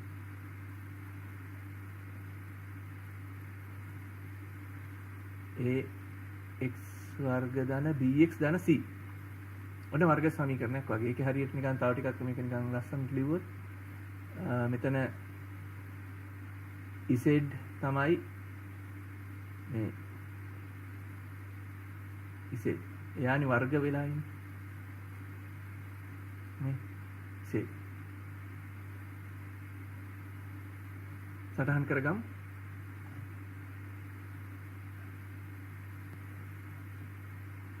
z බෙදීම z එක තව යටින් d කැලලකට නිකන් ඉන්නවනේ. ඒ සෙට් එකේම වර්ග විදියට. එතකොට මෙන්න වර්ග පදය. a කියන්නේ එතකොට මොකුත් නැහැ නේ. ඒ කියන්නේ 1යි. මෙතන x කියන්නේ z බෙදීම d. b කියන්නේ මොකුත් නැහැ නේ 1යි. 1යි. ධන වෙනුවට ඍණ තියෙන එක ගණන් ගන්න ඕනේ නැහැ. මෙයා නියතයක් මොනවත් නැති නිකන් ඉලක්කම. නියතයක් කියලා කියන්නේ 5 3 2 ඒ වගේ මොනවා හරි ඉලක්කමක් එන්නේ සංඛ්‍යාවක්. ඒ බෙදීම 0.9 සමානයි 0යි. නේ මේක වර්ග සමීකරණයක් වුණාම වර්ග සමීකරණයේ මූල තියෙනවා. මොකද මේ වර්ග සමීකරණයේ මූල කියන්නේ? 7 වසරේ 8 වසරේ ඉගෙන ගන්නවා අපි වර්ග සමීකරණ. මේන් බාර. වර්ග සමීකරණේ මේ වර්ග සමීකරණ කැලල මම වෙනම ලියන්නේ. ඔබත් ඒක වෙනම ලියාගත්තා නම් හරි. මේ වර්ග සමීකරණයක් කියන්නේ හරියට නිකන් ax වර්ග දාන bx දාන c වර්ග සමීකරණයක් ගත්තාම එයා x අක්ෂයේ කපන තැන් දෙකේට අපි කියනවා x1 x2 කියලා. ඒ කියන්නේ විසඳුම් දෙක. ඒ x වලට විසඳුම් ලියන්න පුළුවන් පොදු විදිහට x සමානයි ඍණ b ධන හෝ ඍණ වර්ගමූල ඇතුලේ b වර්ග ඍණ 4ac බෙදීම 2i කියන පොදු ක්‍රමයෙන් ලියලා අපිට මේක ගන්න පුළුවන්. ඒකෙදි x වලට එනවා නම් ඍණ සහ ධන ඍණ එක අතාත්වික විදිහට සලකලා එක විසඳුමක් ධන විසඳුම විතරක් අපිට මෙතන සලකන්න පුළුවන්. ඒක තමයි මේ තියෙන්නේ. එතකොට මේක ආදේශ කරලා අපිට මෙතන z බෙදීම d කියන එකටත් මේ වගේ විසඳුමක් ලියා ගන්න පුළුවන්.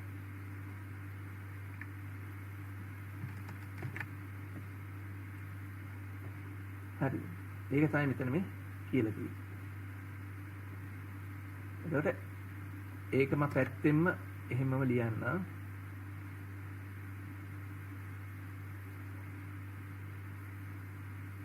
මේ සුළු කිරීම තියෙන්නේ. ඒ හින්දා ඒවට වැඩි කාලය ගන්න නැහැ. මේ දක්වා ගත්තට පස්සේ මේ කෙලිම අපිට උත්තරේ විදිහට ගන්නත් පුළුවන්. නමුත් මම මේ ඔබට මේක තේරුම් ගන්න ඕන හින්දා මතක් කරලා දෙනවා. මම මේක සුළු කරනවා. මේ සුළු කරනවා කියන්නේ විසඳුම ලියනවා. මෙන්න මේ විසඳුම මේ ලියන්නේ x සමාන ඍණ b ධන හෝ ඍණ මූල b වර්ගයට 4.2 කියන එකට මේකේ තියෙන කොටස ආදේශ කරගෙන යනවා. මේ විදිහට ඍණ 1 ධන හෝ ඍණ 1 කියලා තියලා තියෙනවා. ඍණ 1 වර්ගය ඍණ 4යි 1 වරක් a බෙදීම 9 මේ බෙදීම 2 වරක් 1. ඔහොම සුළු කළා z මම මේක උක්ත කරනවා. z සමානයි d වරහන් 0.5 ධන වර්ගමූල 0.25 ඍණ k බෙදීම 0.9 කියලා එනවා. මේකට අපි කියනවා equation 2. සටහන් කරගන්න. ප්‍රශ්න තියෙනවා අහන්න. එතකොට දැන් අපි මෙතන විසඳුම තවත් සරල කරගත්තා. මෙන්න අපිට ආව equation 2. අන්න රතන ලියා ගන්න ගිහින් මෙන්න මෙතන equation 2 එක. එතකොට equation 2 යටතට එන්නේ කොහොමද? equation 2 කියන්නේ z සමානයි d 0.5 හරිද බලන්න මම ලියනවා ධන වර්ගමූල 0.25 ඍණ 0.25 ඍණ k බෙදීම 0.9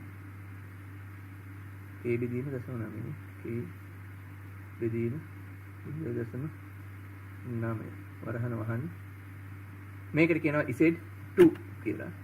z2 දෙවෙනි ඉක්වේෂන් එක. සටහන් කරගන්න. මෙතන z2 ආවහම තව දෙයක් කියන්න ඕනි. ඔන්න z වලට චෙක් කිරිල්ලක් තියෙනවා. දැන් ඉස්සෙල්ලා චෙක් කිරීම දෙකක් කරා. මොකද්ද චෙක් කිරීම දෙක? k ආපු ගාම හෙව්ව k 0.156ට වැඩිය අඩුද වැඩිද කියලා. අඩු නම් කිසි අවුලක් නැහැ. normal beam එක. වැඩි නම් ලෙඩෙක්.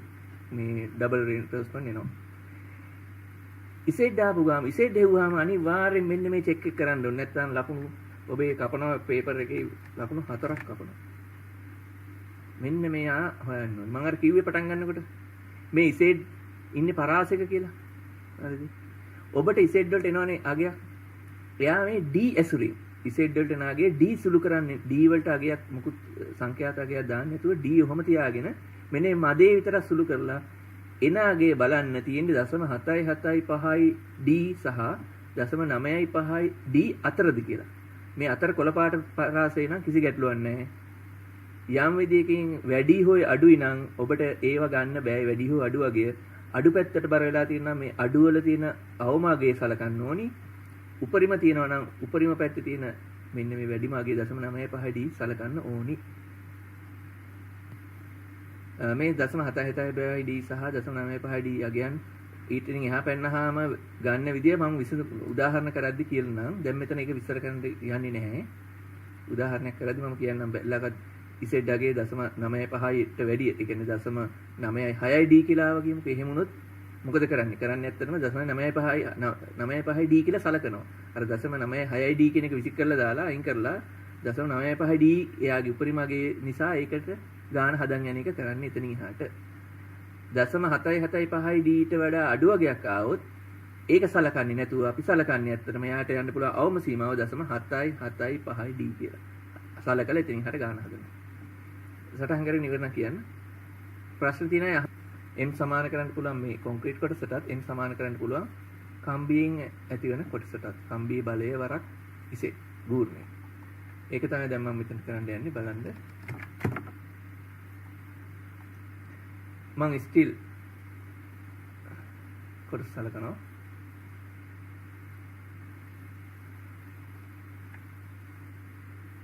ස්ටිල් වල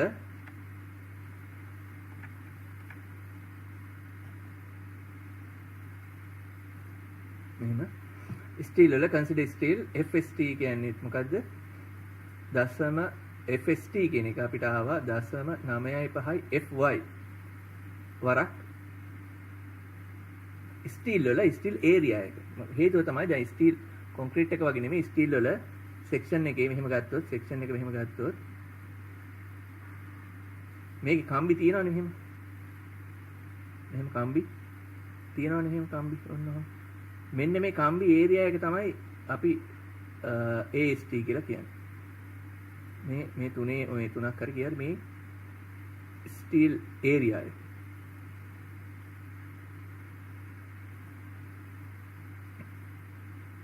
දශම 9.5 FY කියලා කියන්නේ මේ ස්ටිල් වල ස්ට්‍රෙස් එක.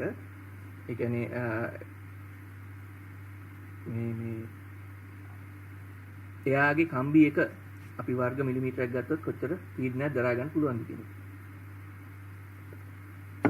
එතකොට ඒකෙන් මම මෙතන ආදේශ කරනවා 0.95යි m කියන්නේ FST වරක් ඉසේ FST කියන්නේ 0.95 FY AST මේක හෙව්වා ඊගිය සතියේ පෙන්නවා m සමාන 0.95 FY ඉසේ ඒකෙන් AST උක්ත කරනවා. මෙන්න බලන්න AST උක්ත කරාම m බෙදීම 0.95 FY ඉසේ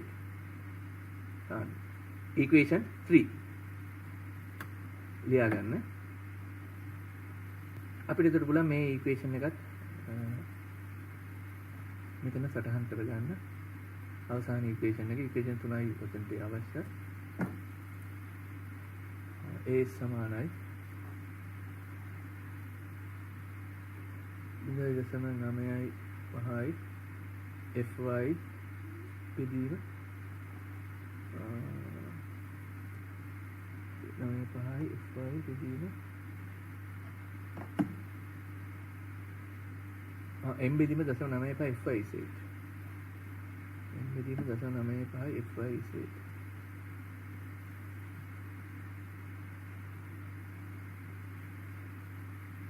m බෙදීම 0.95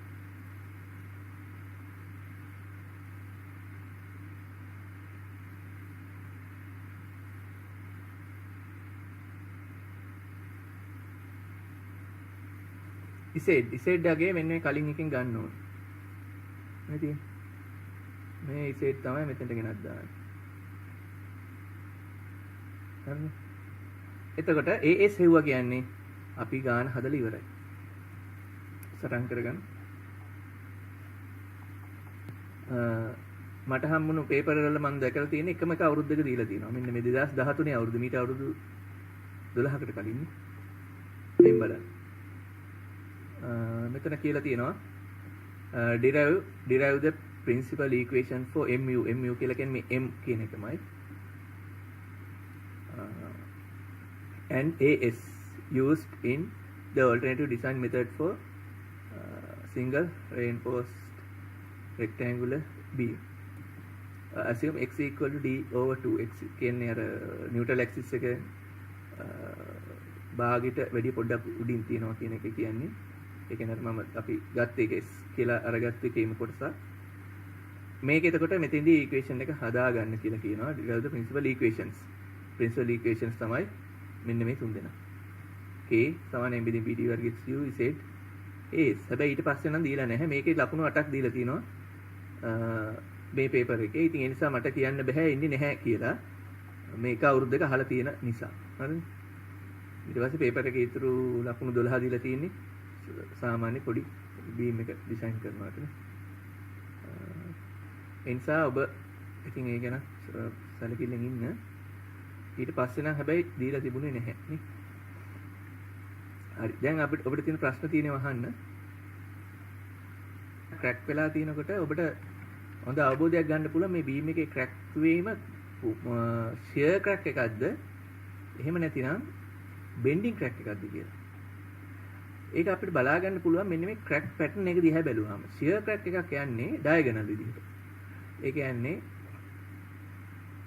මේ මැදින් මෙහෙම පැත්තකින් ආරම්භ වෙලා ඇලේට ක්‍රැක් එක විහිදෙනවා. බෙන්ඩින් ක්‍රැක් එකක් සිරස් විදිහට වෙන්නේ.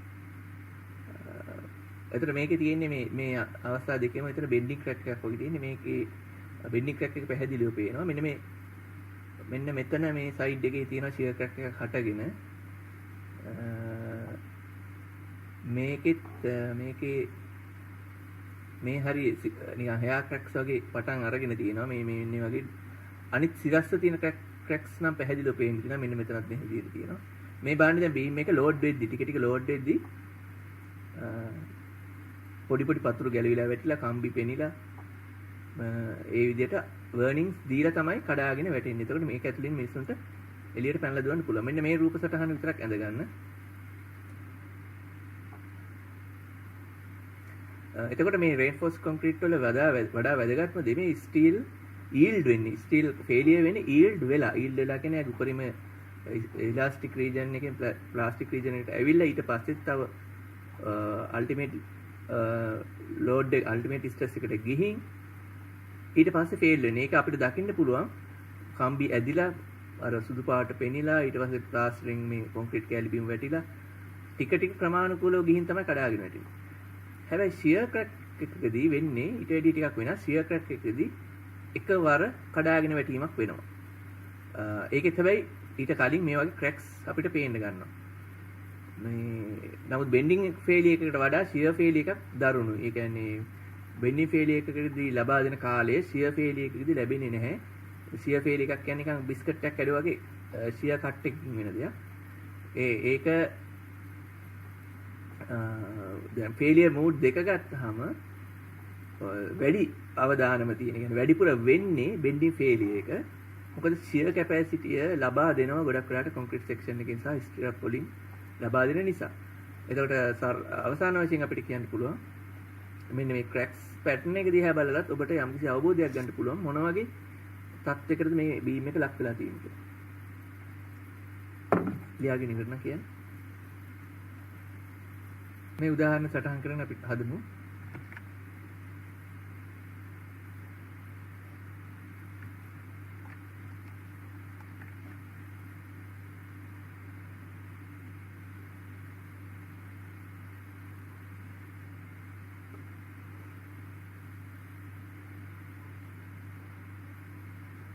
ඉක්මනට සලහන් කරගන්න. අපි බලමු මේකේ මුලින්ම අහන්නේ අල්ටිමේට් ලෝඩ් එකනේ. මෙන්න අල්ටිමේට් ලෝඩ් එක හෙව්වා 1.4යි GK + 1.6යි QK.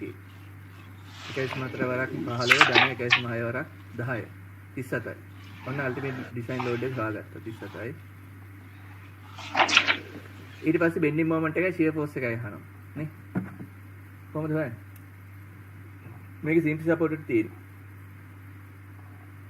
එහෙමනේ.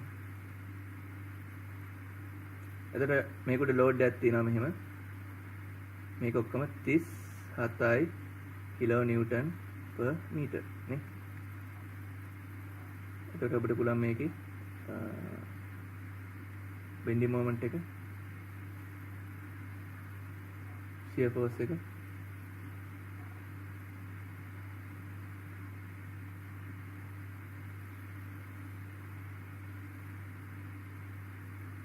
ඔහොමනේ bending moment shear force සමීකරණ මතක නැත්නම් මෙතනින් එහාට මේ ගාන හැදුව හැකිද කියන්නේ මම ගිය සතියේ කිව්වා සමීකරණ ටිකක් නේ bending moment simply supported වල cantilever වල fix shear force simply supported cantilever fix මේක දන්නේ නැත්නම් ඔබට මේ ප්‍රශ්න පත්‍රයේ මේ ගානේ මෙන්න මේ පළවෙනි ලකුණු 4 විතරක් ලැබෙනු ඇත පැහැදිලි නේද මම අය කියපු කාරණේ මේ m අගයට අදාළ සමීකරණය ඔබ දන්නේ නැතිනම් ඔබ කොහොමද මේ m හොයන්නේ හොයන්න බෑනේ ඔබට මොකද්ද සමීකරණේ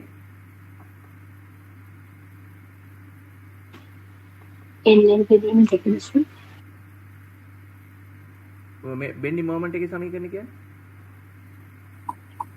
WL වර්ග බෙදීමට NL වර්ගයේ බෙදීමට ඔව් මේක අපි W හෝ N කියලා ගත්තොත් සමහර තැන්වලදී අපි ගන්නවා N කියලා N කියලා කියන්නේ එතකොට මෙයා කැපිටල් දෙන්න දාලා තියෙනවා N කියලා ගන්නත් පුළුවන්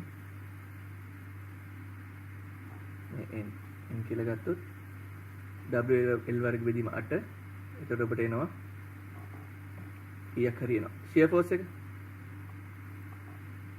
shear force WL බෙදීම WL බෙදීම දෙක එතකොට ඔබට එනවා shear force එක නේ හොයන්න මෙතන bending moment සහ shear force equation දන්නේ නැතිනම් ඔබට මෙතනින් එහාට කරන්න කිසිදු දෙයක් නැත ඊළඟ ප්‍රශ්නෙට යොමු වෙන්න විතරයි පුළුවන් නේ මට මේක විසඳුවහම එනවා 74 කිලෝ නිව්ටන් මීටර් මොමන්ට් එක මේක අපි මෙතන මතක තියාගන්න 74යි කියන එක නිව්ටන් මිලිමීටර් බවට හරව ගන්නවා මොකද ඉදිරියේ තියෙන රේන්ෆෝස්මන්ට් සමීකරණවල ආදේශ කරන්න ලේසි වීම සඳහා එතකොට මේවා මෙතන කිලෝ නිව්ටන් කියන්නේ එයා නිව්ටන් 1000ක් තියෙනවා මේ මීටරයකට මිලිමීටර 1000ක් තියෙනවා. ඒ කියන්නේ මේ දෙකෙන්ම එන්නේ 10 6ක් නේ 10.3යි මෙතන 0.3 6යි.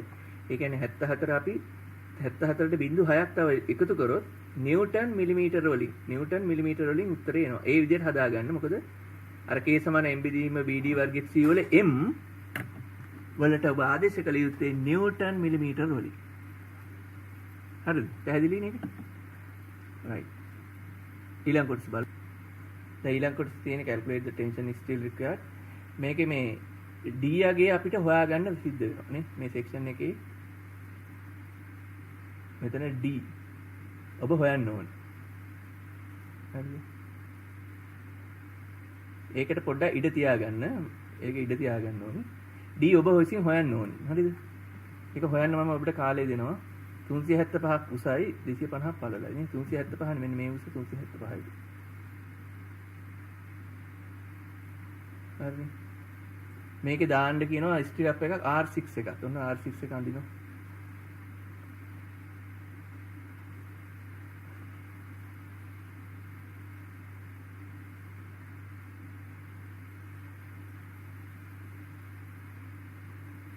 ඔව් ලස්සනට අඳින්න ඕනේ මේක. මේක ටිකක් ලොකුවට ඇඳ ගන්න. හරිද? මොකද මේ ගාන හදන්න කලින් අපිට ඕනේ වෙනවා D. D නැතුව මුකුත් කරන්න බෑ. හරිද? ඒ නිසා මේ D හොයාගෙන ඉන්න තමයි කරන්නේ. ඒ D ඔබ විසින් හොයන්න ඕනි. මම ඒකට පැහැදිලි රූපයක් දෙන්න.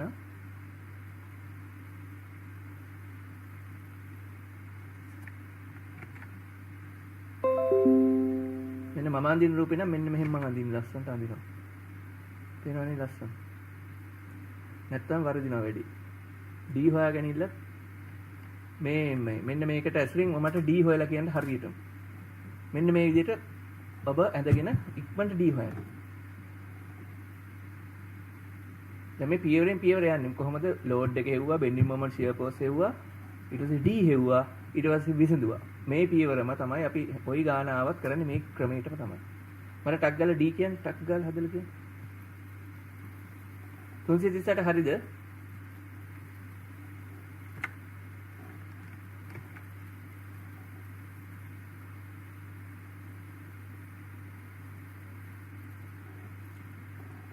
මෙන්න මම D හොයලා තියෙනවා සම්පූර්ණ ඔස්ස 375න් අඩු කරා කොළ පාටින් පෙන්නන 25යි හරි සර්.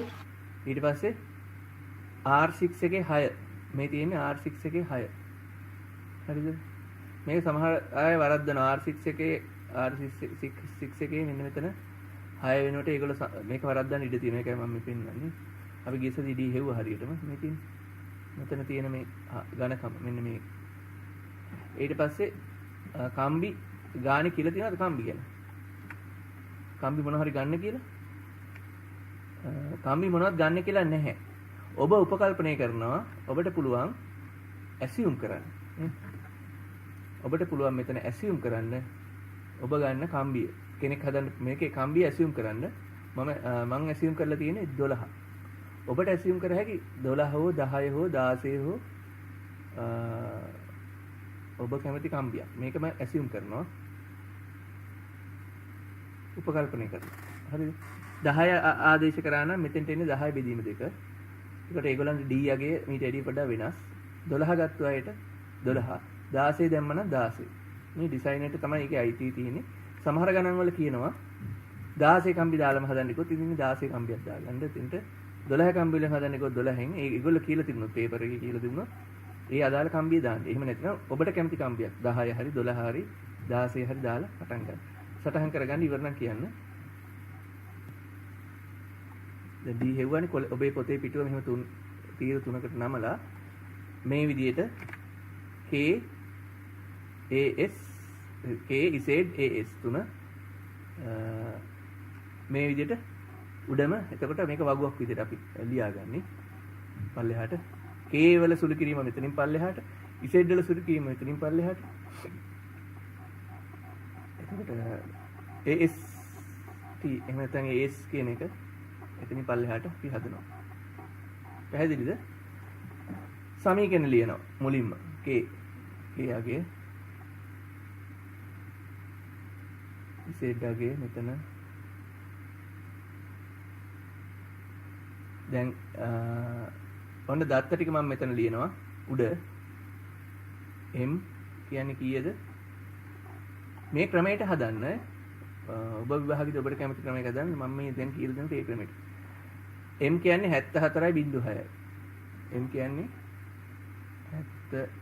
74.6යි 1 2 3 4 5 6යි හරි ඊළඟට b කියන්නේ 250යි D කියන්නේ 338යි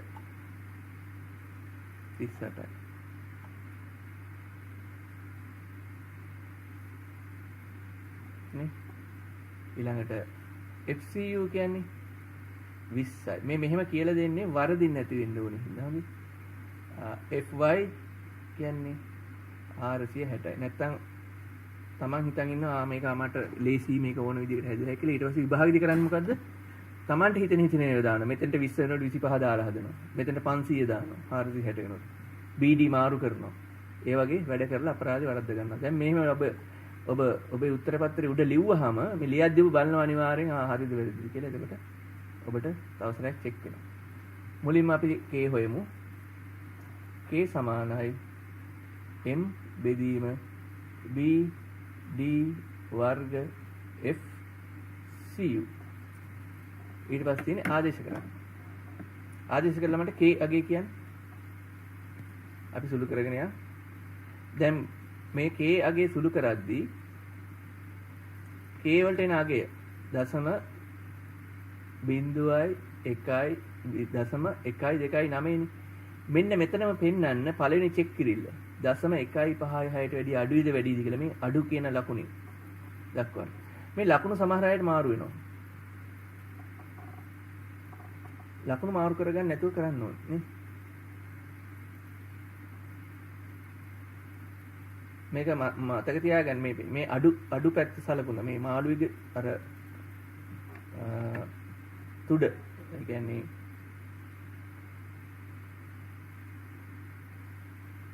මෙහෙම මාළුවෙක් ගත්තාම මෙයාගේ මේ කට තියෙන පැත්ත තමයි මේ කුඩයි පැත්ත වෙන්නේ.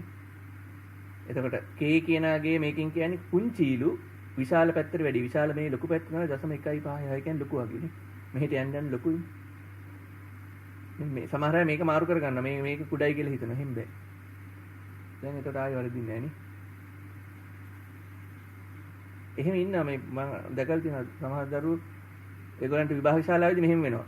මේක කුඩයිද මේක මතක නැති වෙනක පාට. ඒ හින්දා මේ කිව්වේ හරිද? දැන් මේක 0.156ට වැඩිය පුංචි නම් මොකද්ද මේකෙන් කියන්නේ? tension reinforcement only. ඒ කියන්නේ ලේසිම කේස් එක. පැහැදිලිද? මේකේ top reinforcement කම්බිය අමුතුවෙන් එන්නේ නැහැ කියලා කියන්නේ. අමුතුවෙන් ඩිසයින් කරන්න දෙයක් නැහැ. අර ස්ටිරප් එක බඳින්න අපි 10 කම්බියක් වෙන්න හින් දාලා දානවා මේක අන්තිම මොහොතේ. ඒ අරෙන්ද විශේෂයෙන් ඩිසයින් කරන්න ඕනි නැල්ලු කම්ප්‍රෙෂන් කම්බි. මේ පොඩියට ඇඳලා පෙන්නන්න සෙක්ෂන් එක ඇඳලා එතකොට tension reinforcement only. දරු විභාගයේ මේක පේපර් එකේ බලන කෙනා දන්නවා මේ දරුවා හොඳටම ඩිසයින් දන්නවා කියලා. මේ ඇඳලත් පෙන්නලා තියෙන්නේ tension reinforcement විතරයි ඉන්නේ කියලා. පැහැදිලිද? ලියාගෙන ඉවරනම් කියන්නේ. දෙවෙනි පියවර ඉසෙඩ් හොයනවා. ගත්තා ඉසෙඩ් ලිව්ව සමීකරණය ආදේශ කරා. නේ? ආදේශ කරන්න. ආදේශ කරා මම මෙන්න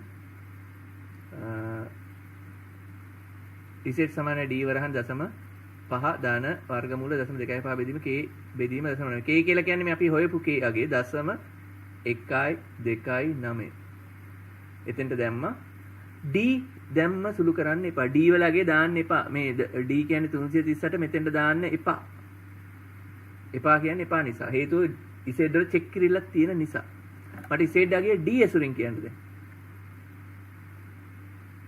ඉසෙඩ් වලගේ d ඇසුරින්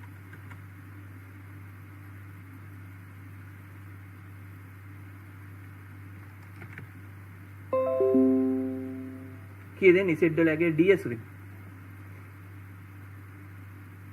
0.265 වතාව D මට එන්නේ 0.83යි කියලා.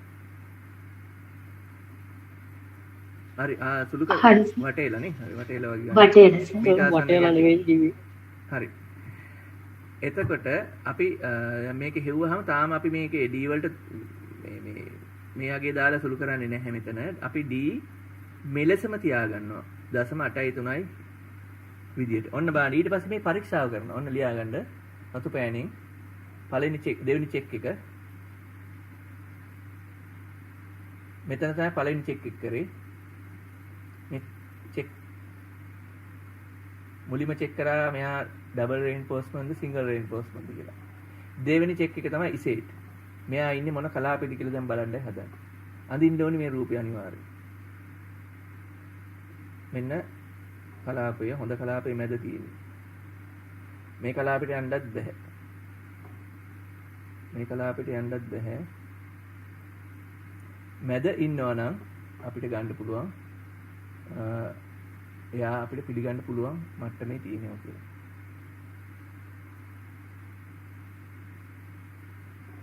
මේ අගේ හොයන්නේ කොහොමද? සීමා පෙන්වන්න ඕනේ. 0.0 මෙතන 7යි 7යි 6යි D නේ.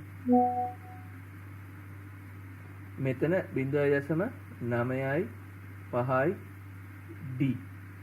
ඩිසයිනර් කෙනෙක් වුණාම මේ අගයන් දෙක මතක තියාගන්න ඕනේ. විභාග ශාලාධිපති ඇවිල්ලා පේපර් එක ලියද්දි කියලා දෙන්නේ දරුවා මෙන්න මෙතෙන් දෙන්නේ 0.776D මෙතන 0.95D කියලා කියලා දෙන්නේ නැත. පේපර් එකේ ප්‍රින්ට්ලා එන්නේ නැත. හොඳ ඩිසයිනර් කෙනෙක් වෙනකොට NE6 පාස් වෙලා පාස් වෙන්න බලාපොරොත්තු වෙන ළමෙක් ඉන්නවා නම් මේක මතක තියාගන්න ඕනේ. ඊට පස්සේ බලන්න ඔබේ ඉලක්කම ඔබට ආපු ඉලක්කම කොහෙද තියෙන්නේ කියලා ඔන්න බලන්න. දැන් මෙතන 0.776D මෙතන 0.95D ඔබට ඇවිල්ලා තියෙන 0.83. දැන් මේකේ ලකුණු කරන්න කිව්වොත් මේ 0.83 ඔබ ලකුණු කරන්න වෙන්නේ තැන තමයි මම පෙන්නන්නේ. මේක ගෙනෙල්ලා මට ලකුණු කරන්න වෙන්නේ 0.7 මෙතන මෙතන මේ හරිය 0.8 විතර වෙන්න ඇති.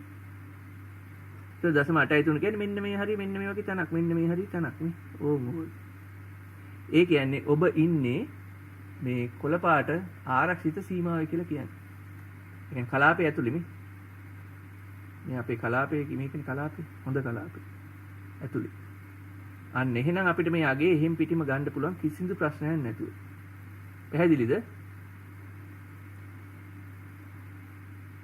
ඒ නිසා අපිට කියන්න පුළුවන් මේ චෙක් කිරීම ඕකේ කියලා.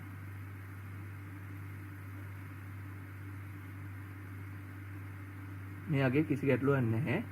ඒ කියන්නේ z සමානයි 0.8යි 3යි d මේක පොඩ්ඩක් සුළු කරනවා d වලට අගේ දාලා 0.8යි 3 වැඩි කිරීම d කියන්නේ 338 මට කියන්න කීයද සුළු කරාම ඉන්නේ කියලා z වලට ලස්සන අගයක් මිලිමීටර වලින් 280.54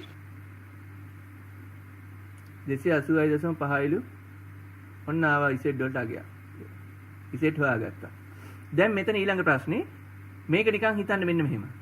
මේක බලා ගන්න දැන් ලියන්න වෙලාව දෙන්නවා. මේ බැලලාකට ඔබට z වලට ආවා කියලා හිතන්න 0.98 වගේ අගයක්. එහෙම වුණොත් මේ සීමාවේ මෙතන 0.776 d මෙතන 0.95 d නේ ඉන්නේ. එතකොට මේ අගේ තියෙන්නේ මෙන්න මේ වගේ තැනක මේ සීමාව පැනලා. එහෙම වුණොත් මේ චෙක් කරලා අපි මේකෙදි කියන්නේ z සමානයි 0.95 d ලෙස අපි ගන්නවා. එහෙම වුණොත් මෙන්න මේ අගේ ගන්නෙ. මේක ගන්නේ නැත. එහෙම වුණොත්. පැහැදිලිද? මේ උපරිම සීමාවෙන් එහාට යන්න දෙන්න බෑ. උපරිම සීමාවෙන් එහා පැන්නොත් අපි ගන්නේ උපරිම සීමාවේ අගේ z සමානයි 0.95 d කියලා අරන්. එතකොට z අගේ හොයනවා 0.95යි වරක් 338න් වැඩි කරලා. හරිද? බැලලාක 0.7 එහෙම නැත්නම් අපිට ආව කියන්නකෝ z වලට z සමානයි 0.71යි d කියලා වගේ අගයක්. ඒ කියන්නේ z ලකුණු කරන්න වෙන්නේ මේ සීමාවෙන් අවම සීමාවලු පස්සේ. එහෙම වුණොත් අපිට කරන්න මොකද්ද? එහෙම වුණොත් කරන්නේ z වලට ගන්නවා අපි z සමානයි 0.776යි d කියලා සලකනවා. හරිද? මේ අගය ගන්නේ නැත. පැහැදිලිද? ඊට z වලට අපි 0.9යි sorry 0.776 වරක් 338න් වැඩි කරලා z අගය හොයාගන්නවා. ඒ වගේ. පැහැදිලි කරන දෙයක්.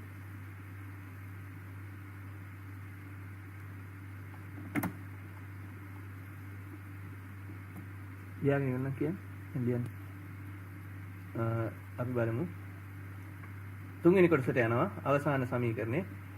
AST කියන්නේ m බෙදීම 0.95 fy z.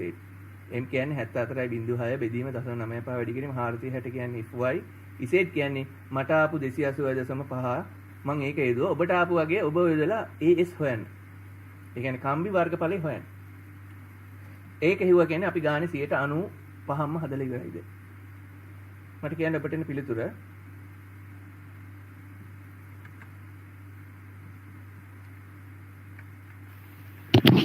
500.9 වර්ග 500.9 බලමු. 503.69 මිලිමීටර වර්ග 600 3.9යි 3.69 ඔව් බුදුමයි උත්තර දෙන්න 506.5 606.5 මරු ගණන් හදින්න මේක මොකක්ද මං ගන්න ඕනේ හරි එක කවුද විකාරයෙන් ගණන් හදලා තින්නේ බලන්න තව කෙනෙක් කියන්න තව කෙනෙකුට ආපුවා කියලා එතකොට නිකන් හිතාගත්තා කීයේ වටාද මේක කරකින්නේ කියලා ගණන් හදන ඒවා සිහියෙන් පැහැදිලි 503.6 බිංදුව කැල්කියුලේටරේ ගහනකොට මතක ඇතුව සිහියෙන් හදන්න මේ ඔක්කොම හදලා අන්තිමේදී මේක වරද්දගත්ත කෙනේ ඒත් ලකුණු දෙකක් විතර ආයි කැපෙනවා මට හිතන විදිහේ 500.9 503.6 බිංදුව හරි 603.6 බිංදුව 500.9 ආපු දරුවගේ ඉලක්ක සුළු කිරීම වැරදි ඇති කොහේ හරි. ඒ වැරදි තැන කියන්න අනිත් අයටත් ඒ තැන් වර්ධින හින්දා. මෙන්න මේක ඩවුට් මේක මේ. වැරදුනේ කොතනද යාට?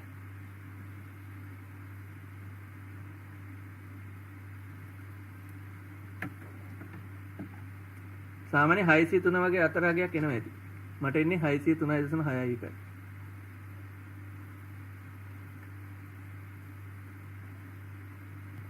දැන් ඔබට ආපු මේ 603.6 එක 12 කම්බි වලින් යොදනවා නම් කොහොමද යොදන්නේ කියලා බලමු. හරිද? අපි බලමු මුලින්ම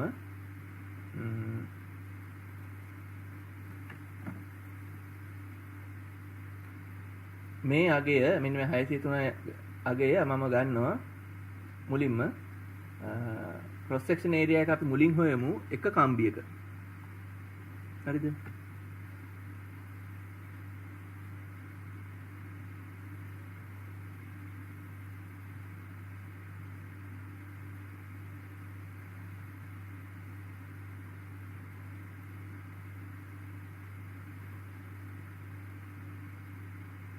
ඒ කියන්නේ එක කම්බියක් කියන්නේ 5r වර්ගය 5r වර්ගය ඒ කියන්නේ මම මෙතන 7/22 කියලා දානවා 5 අගේ කැල්කියුලේටර් එකෙන් 5 අගේ ගහන්නත් පුළුවන් r කියන්නේ 12 කම්බියක් කියන්නේ 6යි 6 වර්ගය 12 කම්බික වර්ගඵලය කීයද දෙන්නේ හරස්කඩ ටක් ගාලා කියන්න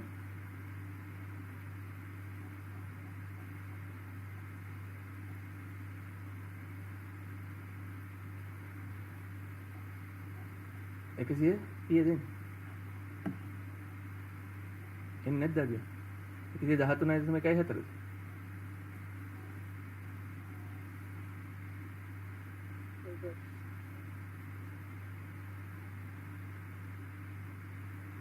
එක කම්බියක වර්ගඵලය 113ක් එනවලු. එහෙනම් කම්බි 603.61ක් දෙන්න වර්ග මිලිමීටර් 603.61ක් ලබා දෙන්න 12 කම්බි කීයක් ඕනිද? කොහොමද බලන්නේ?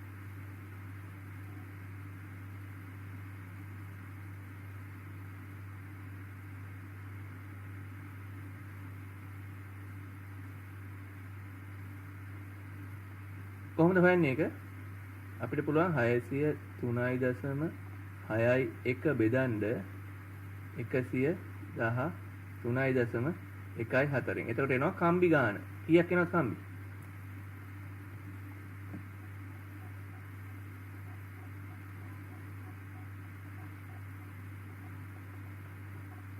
කීයක් දෙන්නේ? හරිද බලන්න. තව කෙනෙක් කියන්නේ එයාටත් එනවද කියලා ඊගානම? ඔව් 5.33. 5.3 බාර්ස් නේ. දැන් එතකොට මේ බීම් එකට මෙහෙම කම්බි 5.33ක් ඕන වෙලාවට කම්බි කීයක්ද දාන්නේ? 6ක්. කම්බි 6ක්ද 5ක්ද? 6ක්. ඇයි හේතුව? එහෙම කම්බි වල අවම ප්‍රමාණය තමයි 5.3යි. ඔව් 5.3 ගන්න බැරි ඉඳස ඉතිරි වැඩි මගේට යනවා. අන්න හරි වැඩි මගේට යන්න ඕනේ. අඩුවෙන් එහෙම දාන්නේ නැහැ කම්බි. හොදාව. මේකට අපි කියන්නේ AS required. ඔන්න මතක තියාගන්න. ඒ කියන්නේ අවශ්‍ය කරන ප්‍රමාණය. මෙන්න මේ අගයන් දෙකටම අපි කියන්නේ මේ අගයන් දෙකෙන්ම ඉන්නේ AS කියන්නේ කම්බි required. ඒ වුණාට අපි provide කරනවා AS provided provide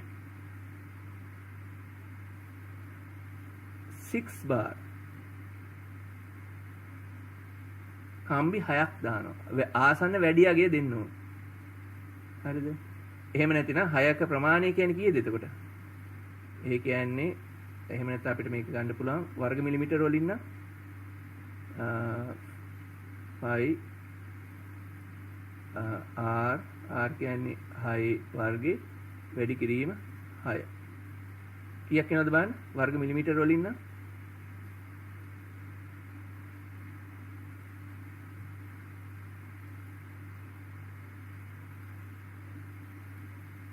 කීයද දෙන්නේ? 113.14 6. 678.8. 678.8. 8.3 හරි. එන්න මේක ACE provided. හොඳේ. ACE provided කියන්නේ දීපු සපයපු ගාන ඇත්තටම සපයලා තියෙන්නේ. මේ තියෙන ACE required. මේ අගයන් දෙක ඕනේ වෙනවා අපිට ඉදිරියේදී පසු කාලීනව.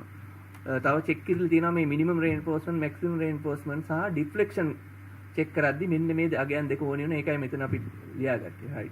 දැන් මේ කම්බි හැය අඳින්න. සෙක්ෂන් එකේ අඳින්න ඕනේ. හරිද? මේකට අපි කියනවා ඩීටේලින් කියලා. ඩීටේලින් මේ විතර මෙතනින් මේ තියෙන ඩීටේලින් පාර්ට් එක දැන්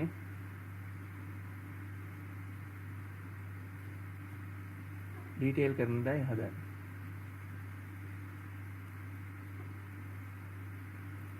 ඔබ අඳින්න බලන්න මුලින්ම මේක ස්ක්‍රැප් එකක් අඳලා ලස්සන. ඔන්න මම අඳින්නයි හදන රූප සටහන් ලස්සනට ඇඳ ඕම් පේනවනේ. මේ වගේ ලස්සන අඳින්න ඕනේ.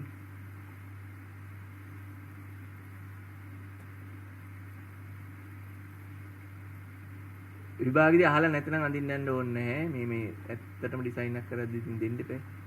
මෙතන අපිට වැදගත් මේ බාන්න මම 12 කම්බි ටික ලස්සනට දාලා තියෙන හැටිනේ. කවරින් පෙන්නලා තියෙනවා. ඊට පස්සේ ස්ටිරප් එක පෙන්නවා 6යි. 12 කම්බි ටික 1යි 2යි 3යි 4යි 5යි 6යි.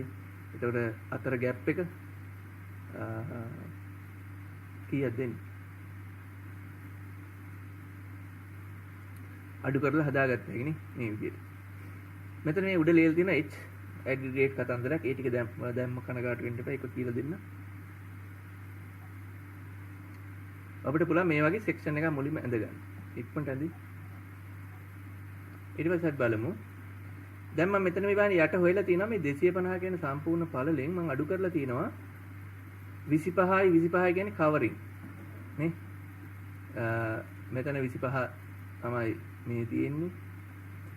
මෙතන 25 තමයි මේ තියෙන්නේ.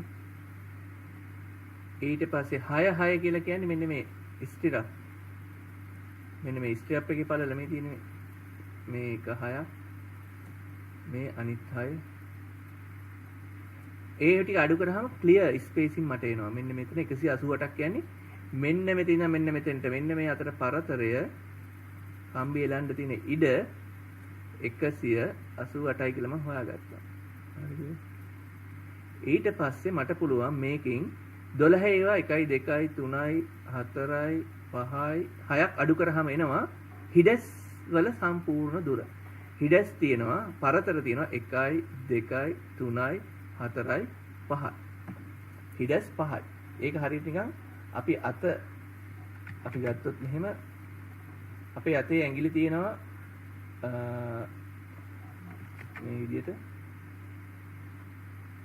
මහපට ඇඟිලි තියෙනවා මෙහෙම 1යි 2යි 3යි 4යි. ඔහොමනේ අත තියෙන්නේ. ඇඟිලි 5යි නම් පරතර කීයක් තියෙනවද? පරතර 1යි 2යි 3යි 4යි. ඇඟිලි තියෙනවා 1යි 2යි 3යි 4යි 5යි. ඒ කියන්නේ ස්පේසින්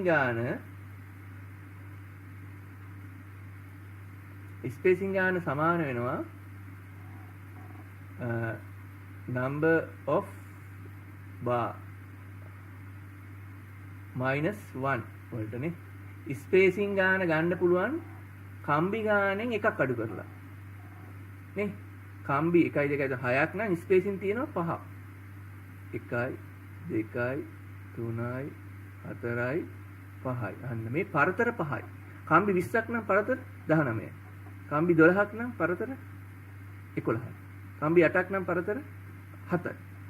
අන්න ඔබට ටක් ගාලා පරතර ගාන ගත්ත හැකි. මෙහෙම රූප සටහන අඳින්නේ නැතුව උනා. ඊට පස්සේ ඔබට බැලුව හැකි මේකේ ලස්සන දෙයක් තියෙනවා. සටහන් කරගන්න ඔය අතක රූප සටහනක්. මේ තියෙන්නේ මම ඒක හදපු එක.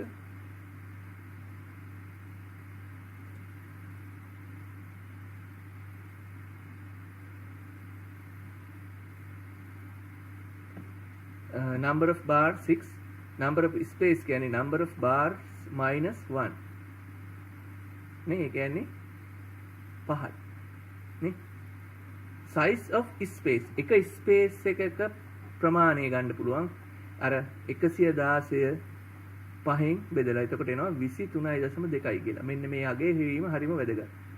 සටහන් කරගෙන ඉන්න ඊට පස්සේ මම කියන්න පැහැදිලි කරන්න. ඊළඟට මේ පරතරය ගත්තට පස්සේ මෙන්න බලන්න. මෙන්න මේ පරතරය වැඩි වෙන්න ඕනි. මෙන්න මේ අගයට වඩා. මොකක් අගයට වඩාද? ඒ කියන්නේ මිනිමම් ඩිස්ටන්ස් එක කියලා එකක් තියෙනවා. මේ කම්බි දෙකක් අතර තියෙන පුළුවන් අවම පරතරය. ඒකට අපි කියනවා මිනිමම් ස්පේසින්. විශාල වෙන්න ඕනි H aggregate plus 5. මේ H aggregate කියලා කියන්නේ ඔබ කොන්ක්‍රීට් මිශ්‍රණයට යොදන ගල් කැටයේ සයිස් එක. ගල් කැටේ තියෙනවනේ. ඒතර අපි කොන්ක්‍රීට් මිශ්‍රණයට ගන්නේ තුන් කාලේ ගල්. තුන් කාලේ ගල් කියන්නේ 19යි මිලිමීටර් සයිස් ගල් කැට. aggregate.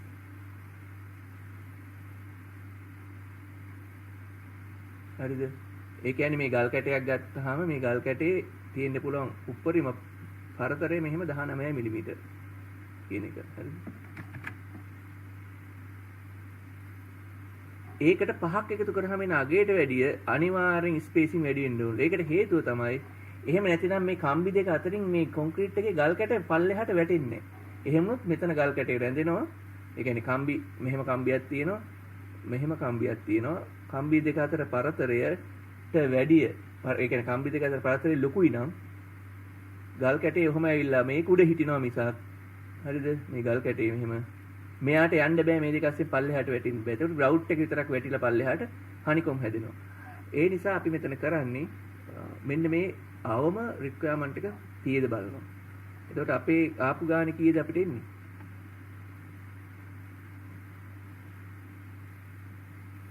අපිට ආපු උදාහරණෙන්නේ මිනිමම් අපිට එන්නේ මේකේ කීයද 23.2යි 23.2 මිලිමීටර්. මේක විශාල වෙන්න ඕනිලු H aggregate plus 5. H aggregate කියන්නේ 19යි. තුන් කාලේ ගල් කැටයක් 15යි. එතකොට කීයද මේකෙන් එන්නේ? 19යි 5යි කියන්නේ 24යි නේ. 24 දැන් 24ට වැඩි 23.2 විශාල නැහැ. ඒ කියන්නේ fail. හරිද මේක not satisfied.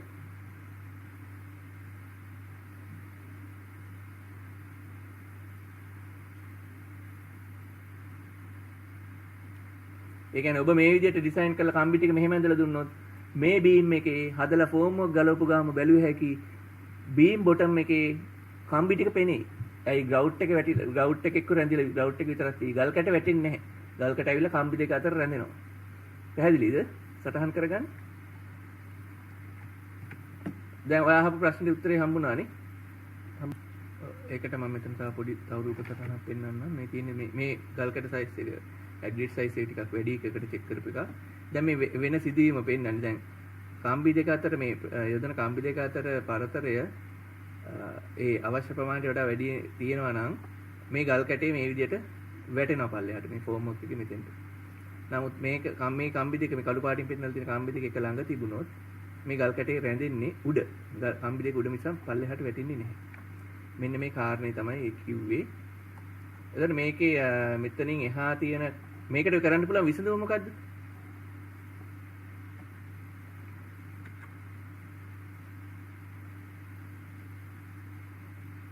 කාටද කියන්න පුළුවන්?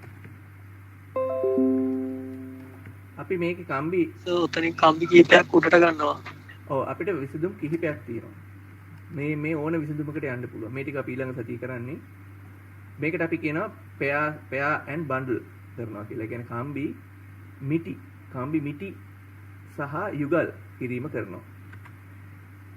ඒ විදිහට යුගල් මිටි කිරීම ඔබට කැමති විදිහට කරන්න පුළුවන්. ඒකට ක්‍රමවේදය තමයි මම ඊළඟ දවසේ පැහැදිලි කරන්නේ මේ විදිහට බන්ඩල් කරන. මේ බන්ඩල් කරලා මේ තියෙන මේකේ ක්‍රම මේ ඕන ක්‍රමයකට ඩිසයින් එකට පුළුවන් බන්ඩල් කරලා තියන්න.